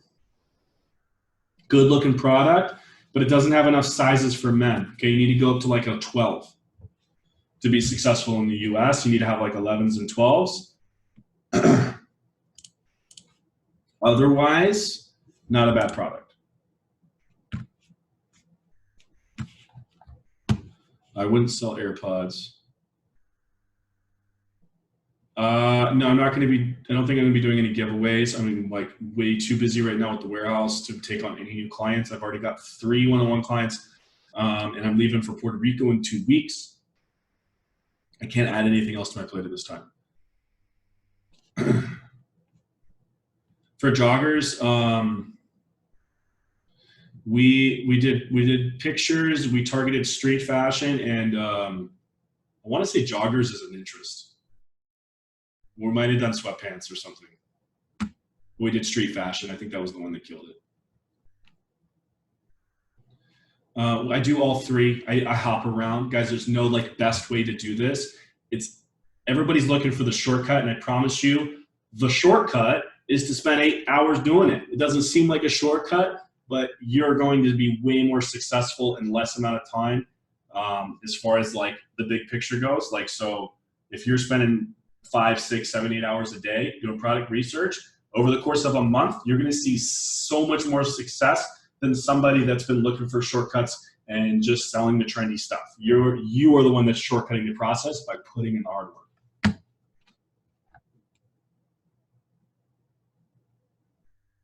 Would you filter products with a drink if you do product research with a drink? I do recommend, like, if you're like overanalyzing and you're struggling to be creative, have a drink. If you're old enough, drink a beer, have a shot, whatever. It loosens you up. It allows you to be a little bit more creative in the process, and to be a little bit more open-minded. Like, so much of this is just about relaxing and trusting your gut instinct, and then analyzing the facts. Like, the gut instinct part is where the attention-grabbing part of the product comes into play. It's a gut instinct. You got to trust your gut, and then the rest of it's up here when you're saying, okay, is this quality item? Is it going to meet my margin guidelines? Who am I going to target with this? You have to do a combination of both of those energies. How many products should you test weekly? When I first started, I think my goal was like 10 a week. It's a great number to start out with if you're a newbie. 10 a week, use low budgets, be very, and be very excited about the products you're launching. Don't just launch whatever.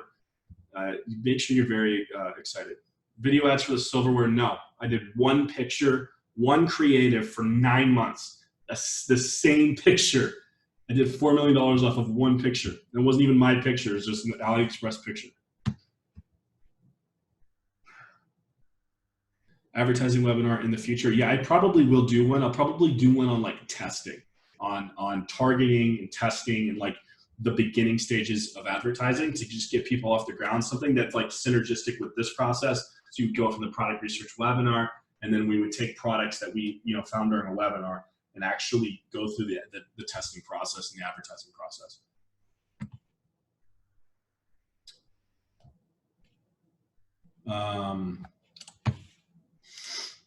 Okay. I can't get over those fishing lures. That shit's hilarious. And they're selling a ton of them. So funny. I gotta go get another drink of water. We're back.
Thanks for being patient, guys. Okay. So I'm going to do just like a little bit more digging, answer a few more questions, and try to wrap this up in the next 15 or 20 minutes. It's already been an hour 45. So one thing you could do, like when you run into a dead end with a product that you like and you're like, oh shit, it doesn't have enough sizes, you can just go into the store. Maybe they have a similar item. These are obviously easy knockoffs, but they might be different enough to get away with it. Oh, they don't have the sizes either.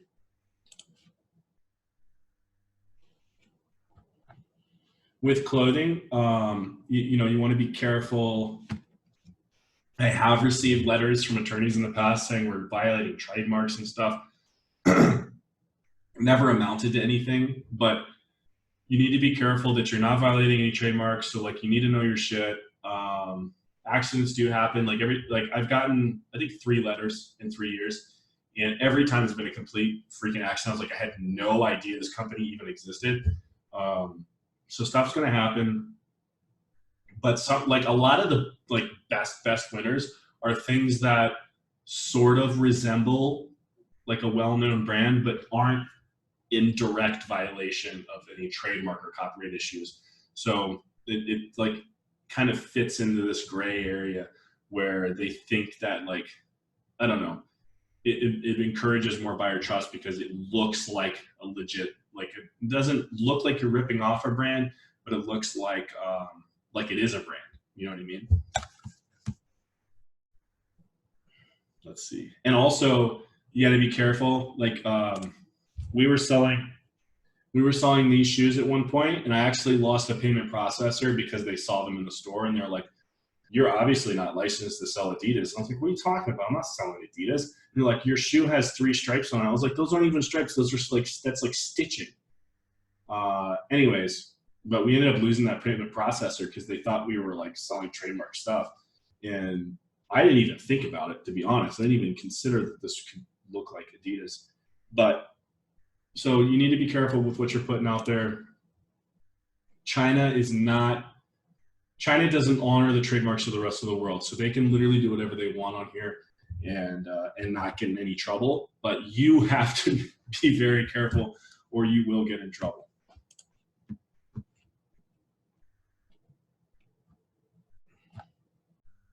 I've seen some really cool product video ads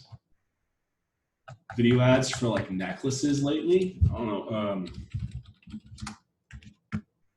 Very simple. We're going to be doing these at the warehouse pretty soon. I think it was like a galaxy.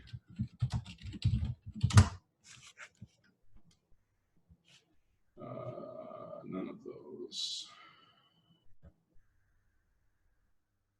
Might have been something like this. They did a super high quality video and they just made it look amazing. I knew they were crushing it. They were getting so much traffic. Oh, I think it was this one.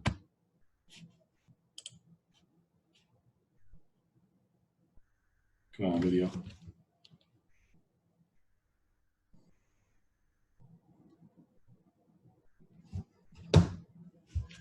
Doesn't look like the video is going to work. But anyways, we can shoot really fast, really simple videos for you guys. If you want to work with Type 3PL, I'd be happy to help you with that. My personal videographer, you've been watching our YouTube stuff lately. He does product videos for us too.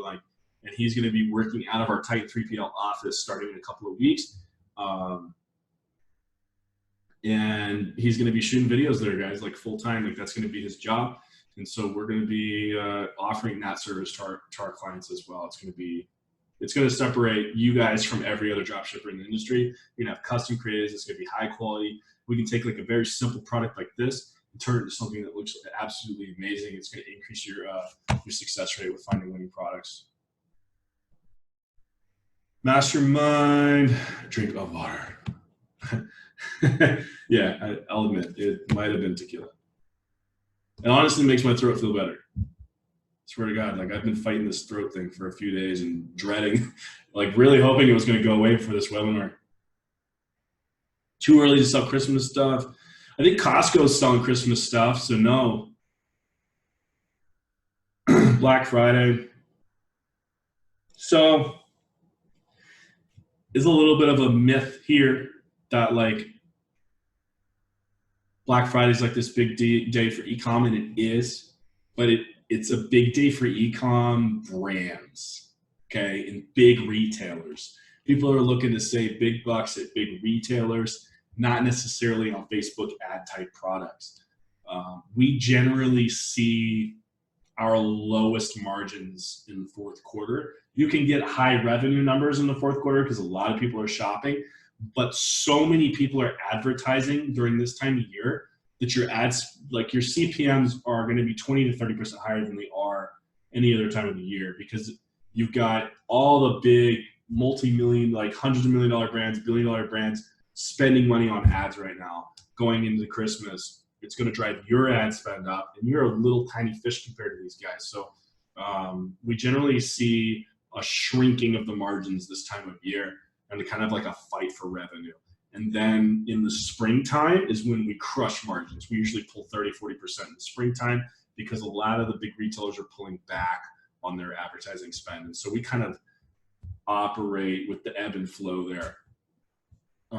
My favorite time of year is like March, April, May. Like that's the best time, in my opinion, for selling on Facebook.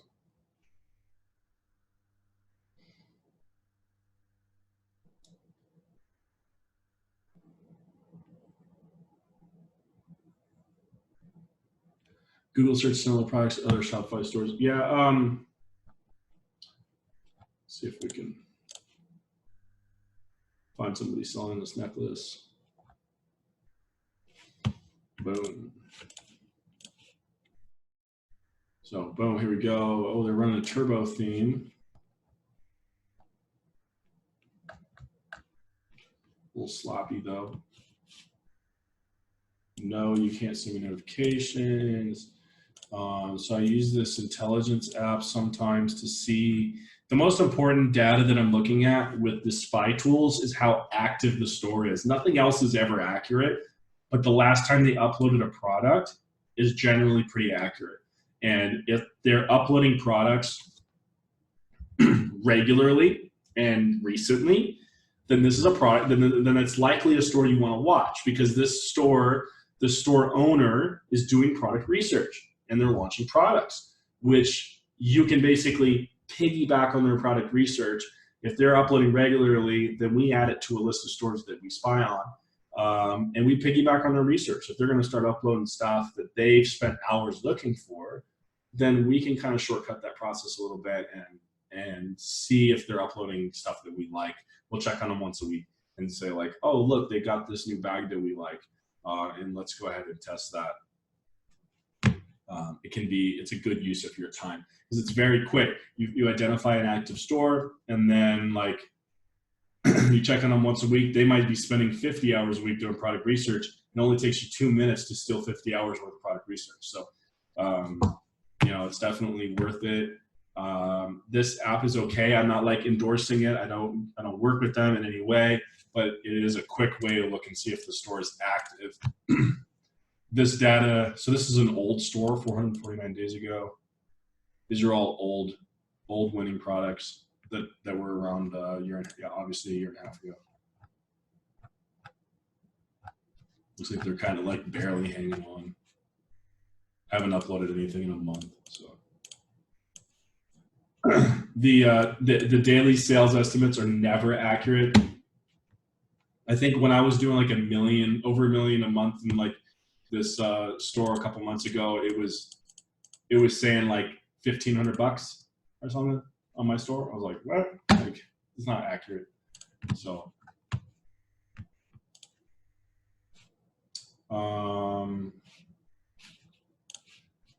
do the same thing here. 51 days ago, they are not active. Come on.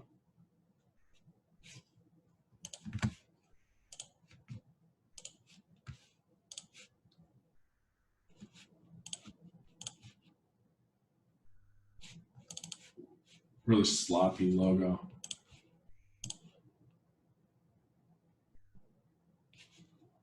It's not even working. Tons of people are selling this. Do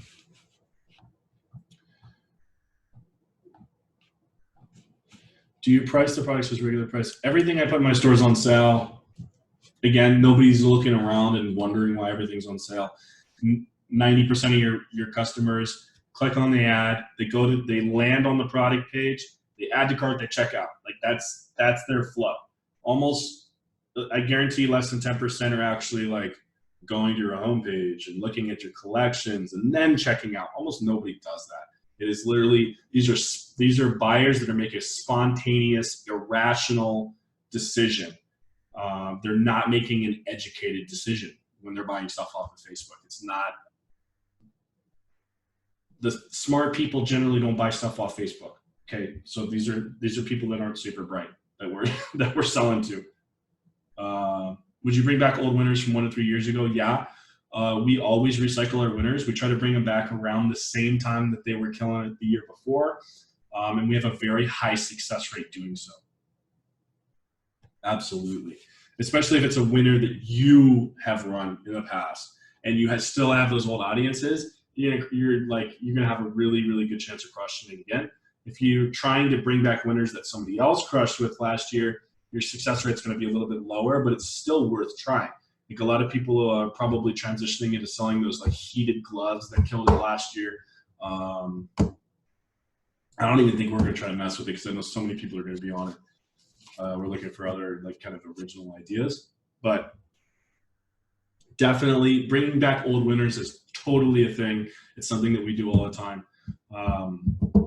You can do it as frequently as like every 4 or 5 months. Like if you crush it with a product, burn it out, wait 4 or 5 months, bring it back, crush it again. It won't ever crush the way it did the first time, but you're still like gonna make some money.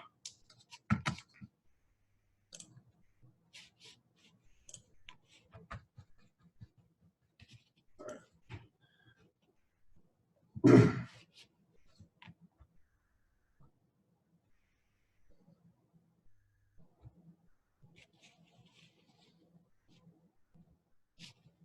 Love how it just brings up stuff that you've already looked at.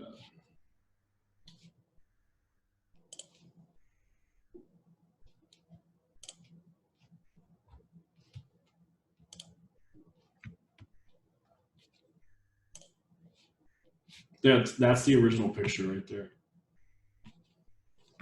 That's my $4 million picture right there.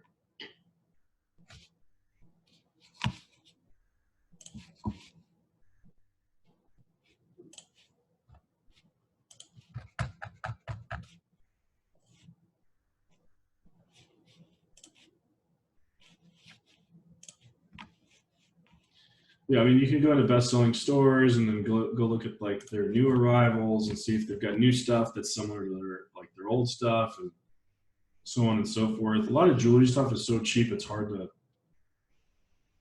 make profit.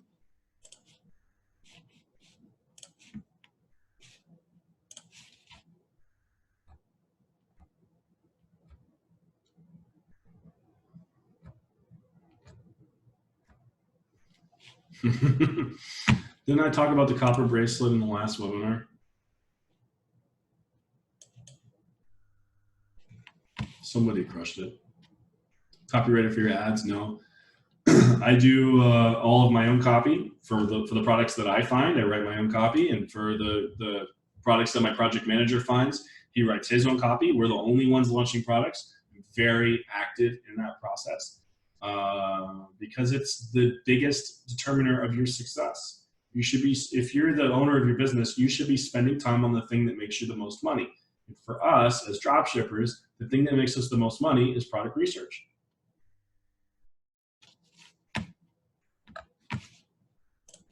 Everything else is easy. The hard part's product research. And the best way to get good at it is to spend time doing it.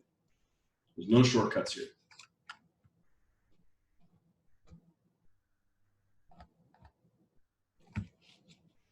You guys want me to send you the links to everything that we looked at here?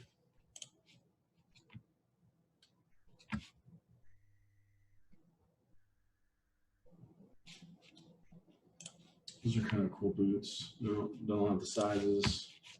And you can sort by shoe size. I normally go to like 12 just to make sure they have big sizes before I waste my time. Like these are nice. These are a knockoff of a brand I would probably stay away from. Those are nice looking shoes. I'm pretty sure they're new too. I haven't seen them before.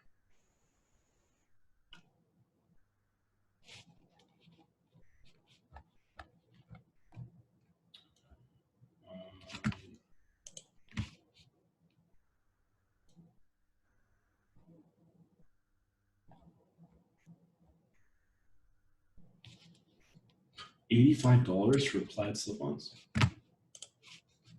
Freaking crazy.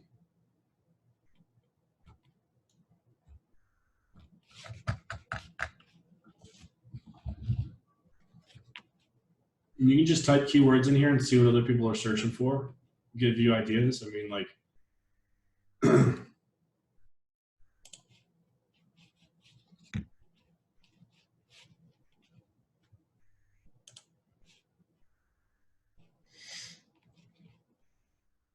yeah, I really like these boots.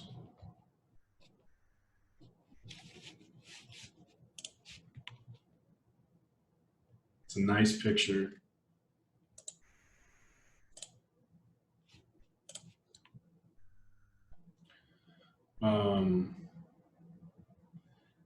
And you can like play around with the images too. Like, don't be afraid to change the brightness or the contrast in images to make them more like pow. Okay, throw them into Photoshop or download a free video, like a image editor or something. I'd probably grab these and crank up the contrast just a little bit to make them pop out. But these definitely look like high quality. The pictures are freaking nice. The cost is decent for leather boots. You can sell these for $69.99, $79.99 even. They are lined with fur, or they have. Oh, it just looks like it's just one variant that has fur. So they're winter ready.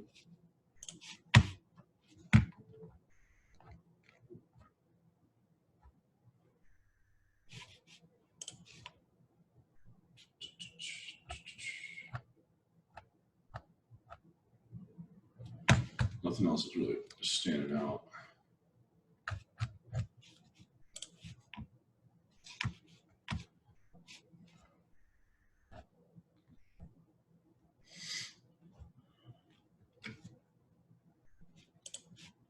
Looks like we lost our filter.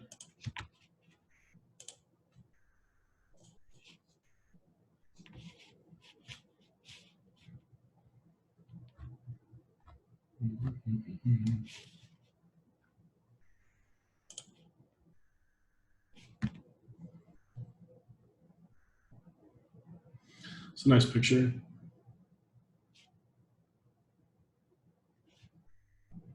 I'd probably test these too, to be honest.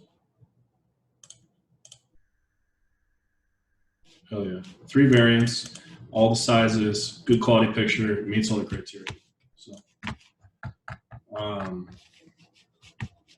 let's see what other winter things we can find. Winter hats for women.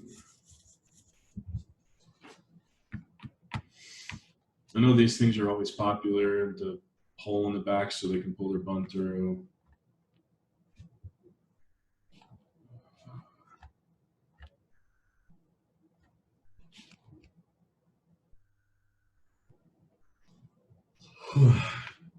If it fits the 3 pillars and I test it, guys, I don't care how many suppliers are selling it. In fact, it's good if multiple suppliers are selling it. That typically means, so what happens in China, right, is like one supplier will start selling and producing something and it'll do very well. And then that information will get out and other manufacturers will start making it because they heard that this other factory was making money off of this one product. And so it spreads, right? And so tons of people start manufacturing it. And if you see like a bunch of suppliers selling the same product, but not a lot of them have, but they don't have a whole ton of orders, then that means that product's probably pretty new, but it's spreading like wildfire, and then probably a good time to get in on it.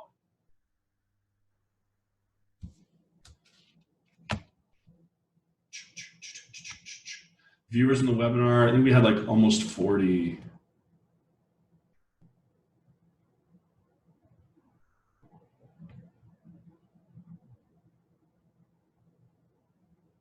Who are you targeting the shoes to? Just in general. Okay, well, yeah, let's talk a little bit about targeting for this. I'm just gonna do like basic level shit here for targeting, guys. I don't want to get too much into it because that's not the purpose of this webinar. But it is important to understand your targeting when you're doing research. If you don't know who you're gonna advertise to, then it doesn't matter if you found a winning product because you don't know who you're gonna advertise it to. So for us, we keep it very simple. We're gonna keep it broad. This obviously men only. We're gonna specify the gender. We're gonna target boots, and then I would target. I'd pick something like kind of random but similar to boots. The guy's wearing jeans. I might target jeans. Might try some type of like fashion niche, like street fashion. You could try hiking. I'd pick something random. I'd pick like boots, and then I'd pick something random, and I would test them separately and see what happens. We keep it very simple, guys. A winning product, you get the right creative, you get the right ad copy, and it's going to do well with broad targeting. If it doesn't do well with broad targeting, then it's probably not going to scale very well. It's a very good indication that a product's going to scale well if it does well with broad targeting, because with broad targeting, you're going to have cheap CPMs, which means you're going to be able to scale more aggressively and keep your ad costs low. You're going to have cheaper CPP, you're going to have better retargeting, all that stuff's going to be better. Same thing here.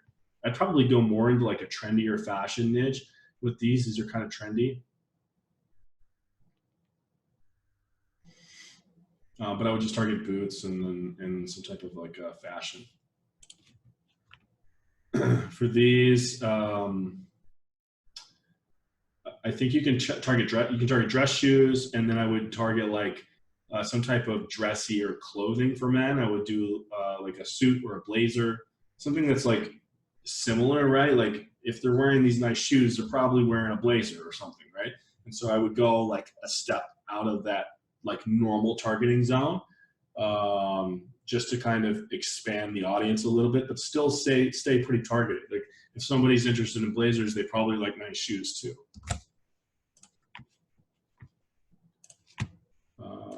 Don't need to look at those. Old winners, not the right season. So women, jacket, probably target hoodie for the second one because it's like soft. A woman that likes to wear a nice soft hoodie is probably going to want a nice soft jacket. I don't know. Jacket, and then like street fashion maybe.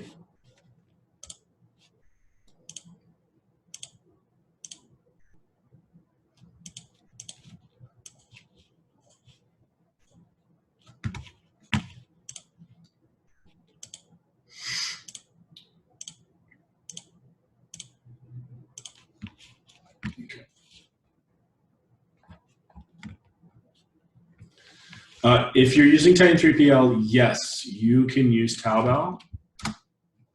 If you're not using a fulfillment center, you can't use Taobao because Taobao, you can't drop ship from Taobao. They're not going to ship anything to the States for you.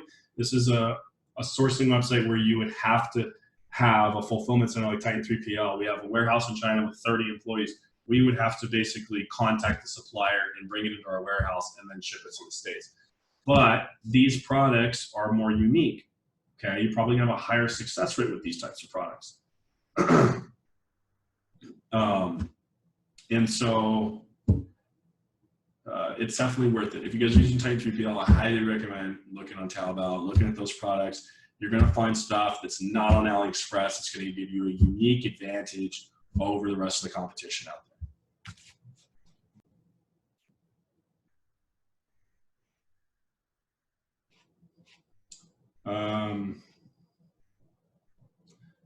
I got kicked out. I got kicked out of my own webinar. Let's hope the file saves here.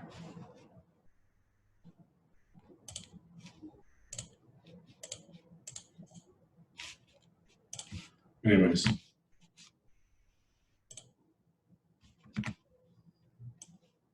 You guys all still there? Okay. Yeah, I'm back. I don't know what happened. I think my internet dropped out. Anyways, yeah, it's been a little over 2 hours, so let's wrap things up. If you guys have any last minute questions, let's go through those really quick.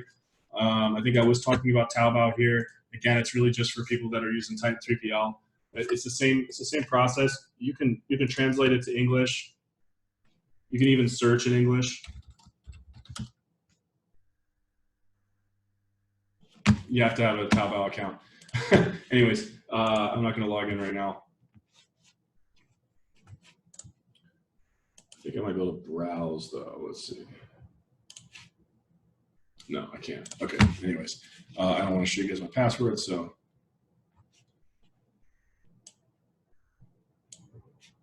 I'm not hiring. We have a warehouse in Toronto that we are going to be making available to our clients probably in the next 1 to 2 weeks. We are testing basically our fulfillment process in the Toronto warehouse right now with our own stores because we want to make sure that that we don't make any mistakes. So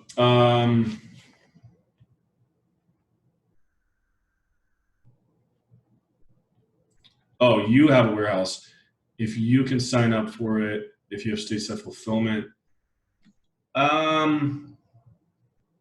Well, like Taobao is not going to ship to you in the US. So you'd have to have somebody in China collect those products for you and then ship them to your warehouse in the US. We can do that for you. We can definitely do that. Just hit me up. You can email me, jonathan@titan3pl.com, and I can connect you with my business partners, my sourcing manager, Alex, and he'll figure out what we need to do that for you. It's pretty simple. You just let us know what you need. We'd have to go get it. The problem is you would kind of be abandoning the drop shipping business model if you did that, because we'd have to buy bulk for you and then ship it to your warehouse before you test it, unless you wanted to test it without the inventory and then just refund it if it's not a winner. You could do that, I guess, but it'd be like kind of abandoning the normal drop shipping business model.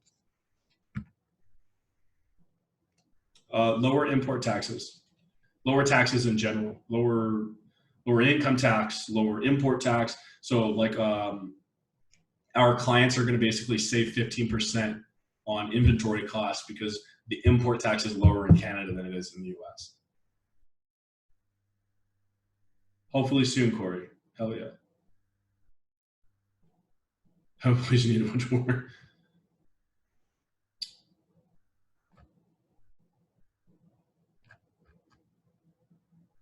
Yeah, no worries. No, everybody asks me why did I do Toronto instead of the US, and there's a legitimate reason. Actually, the products that we bring into Canada and then we ship to the US, we pay no import tax on. The only thing we pay import tax on are the products that that come into Canada, and then the end customer is in Canada. The person that's actually receiving the product is in Canada. We have to pay import tax on that. If it goes to the US, we don't pay any import tax on it. When are we going to ride in the McLaren? Never.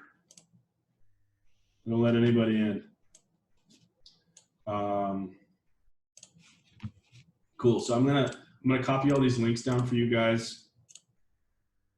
If you test them, I know like a lot of guys tested the products from the last webinar. Guys were doing like $5,000-$10,000 days. I don't know off of which product specifically, but I know guys were making some good money off of the ones that we found. I hope that the same is true in this one. And if not, I hope that at least I was able to provide enough insight and value into the research process. And like, so much of this is just mindset that like,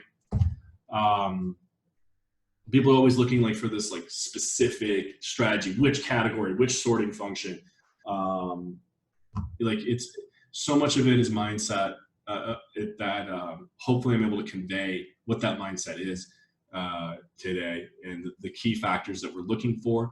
And then also another unique note, another note here is that the reason why I simplified product research into those three key factors is because those three key factors can apply to anybody's personal like lens, right? We all see life through a very unique lens, the lens of our own like life experiences. And so the products that stand out to me, the products that are appealing to me are going to be different than the products that are appealing to you.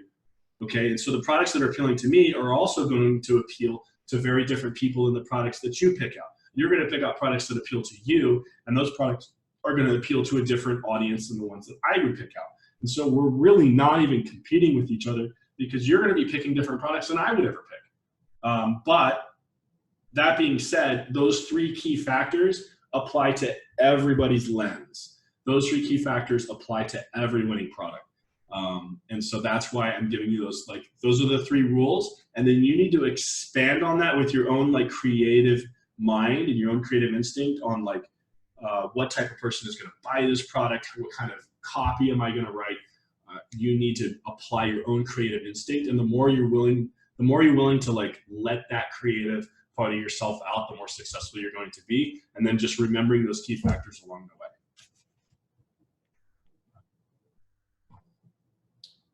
Yes, my neighbor is an asshole.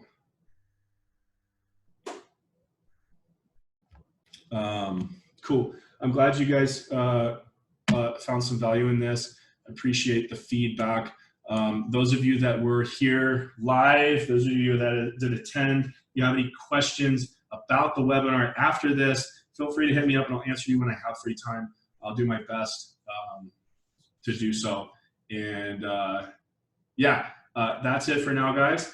I will copy all these links down and send you guys an email with all the links.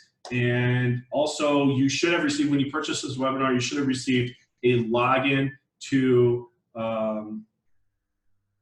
like where we host the webinar. There should have been a link for that with a username and everything. If you purchased like my course in the past, or you purchased the previous webinar, you wouldn't have received that email because you already have your login information. If you log in with your old login information, you'll see the new webinar replay in there. Hopefully when I got disconnected from internet, I didn't lose that recording. I'm gonna play with that here now. Otherwise, I'm gonna be very upset with Zoom. But I'm gonna play with that now and figure that out for you guys. And how much to spend today? That is a personal question. I don't know your budget. You need to make that decision yourself. You can start with a low budget or a high budget. All of that's totally fine.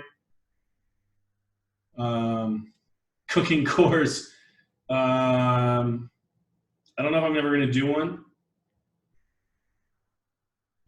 If ePacket, guys, if ePacket goes away, don't worry. We already use like over 30 different shipping options. I'm not worried about losing ePacket. It is not crucial. It is not essential. I say good riddance. That's fine. We have better shipping options already. It is not essential for dropshipping. We have better things going.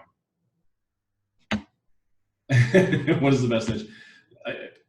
All the niches are great. All the niches suck. You need to pick the niche that you know the most about and start there, because you're going to be able to recognize the best products in niches that you know something about. Unixpress better than ePacket already. No, it's different. So the logistics is extremely complicated. We use a different shipping method for like almost every single country. So the shipping method we use for the States is different for the shipping method that we use for Brazil. It's different for the shipping method we use for UK. We have special lines set up for all of it. There's no like one thing that's better than another across the board. There's like one shipping option is best for this one country, and one shipping option is best for another country. And we do all that research and figure it all out for you to make sure that we're getting products there fast, but also not like charging you a ton of money to do so.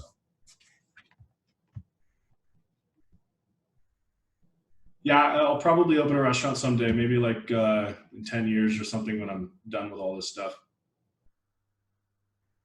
Good. All right, guys, that is it.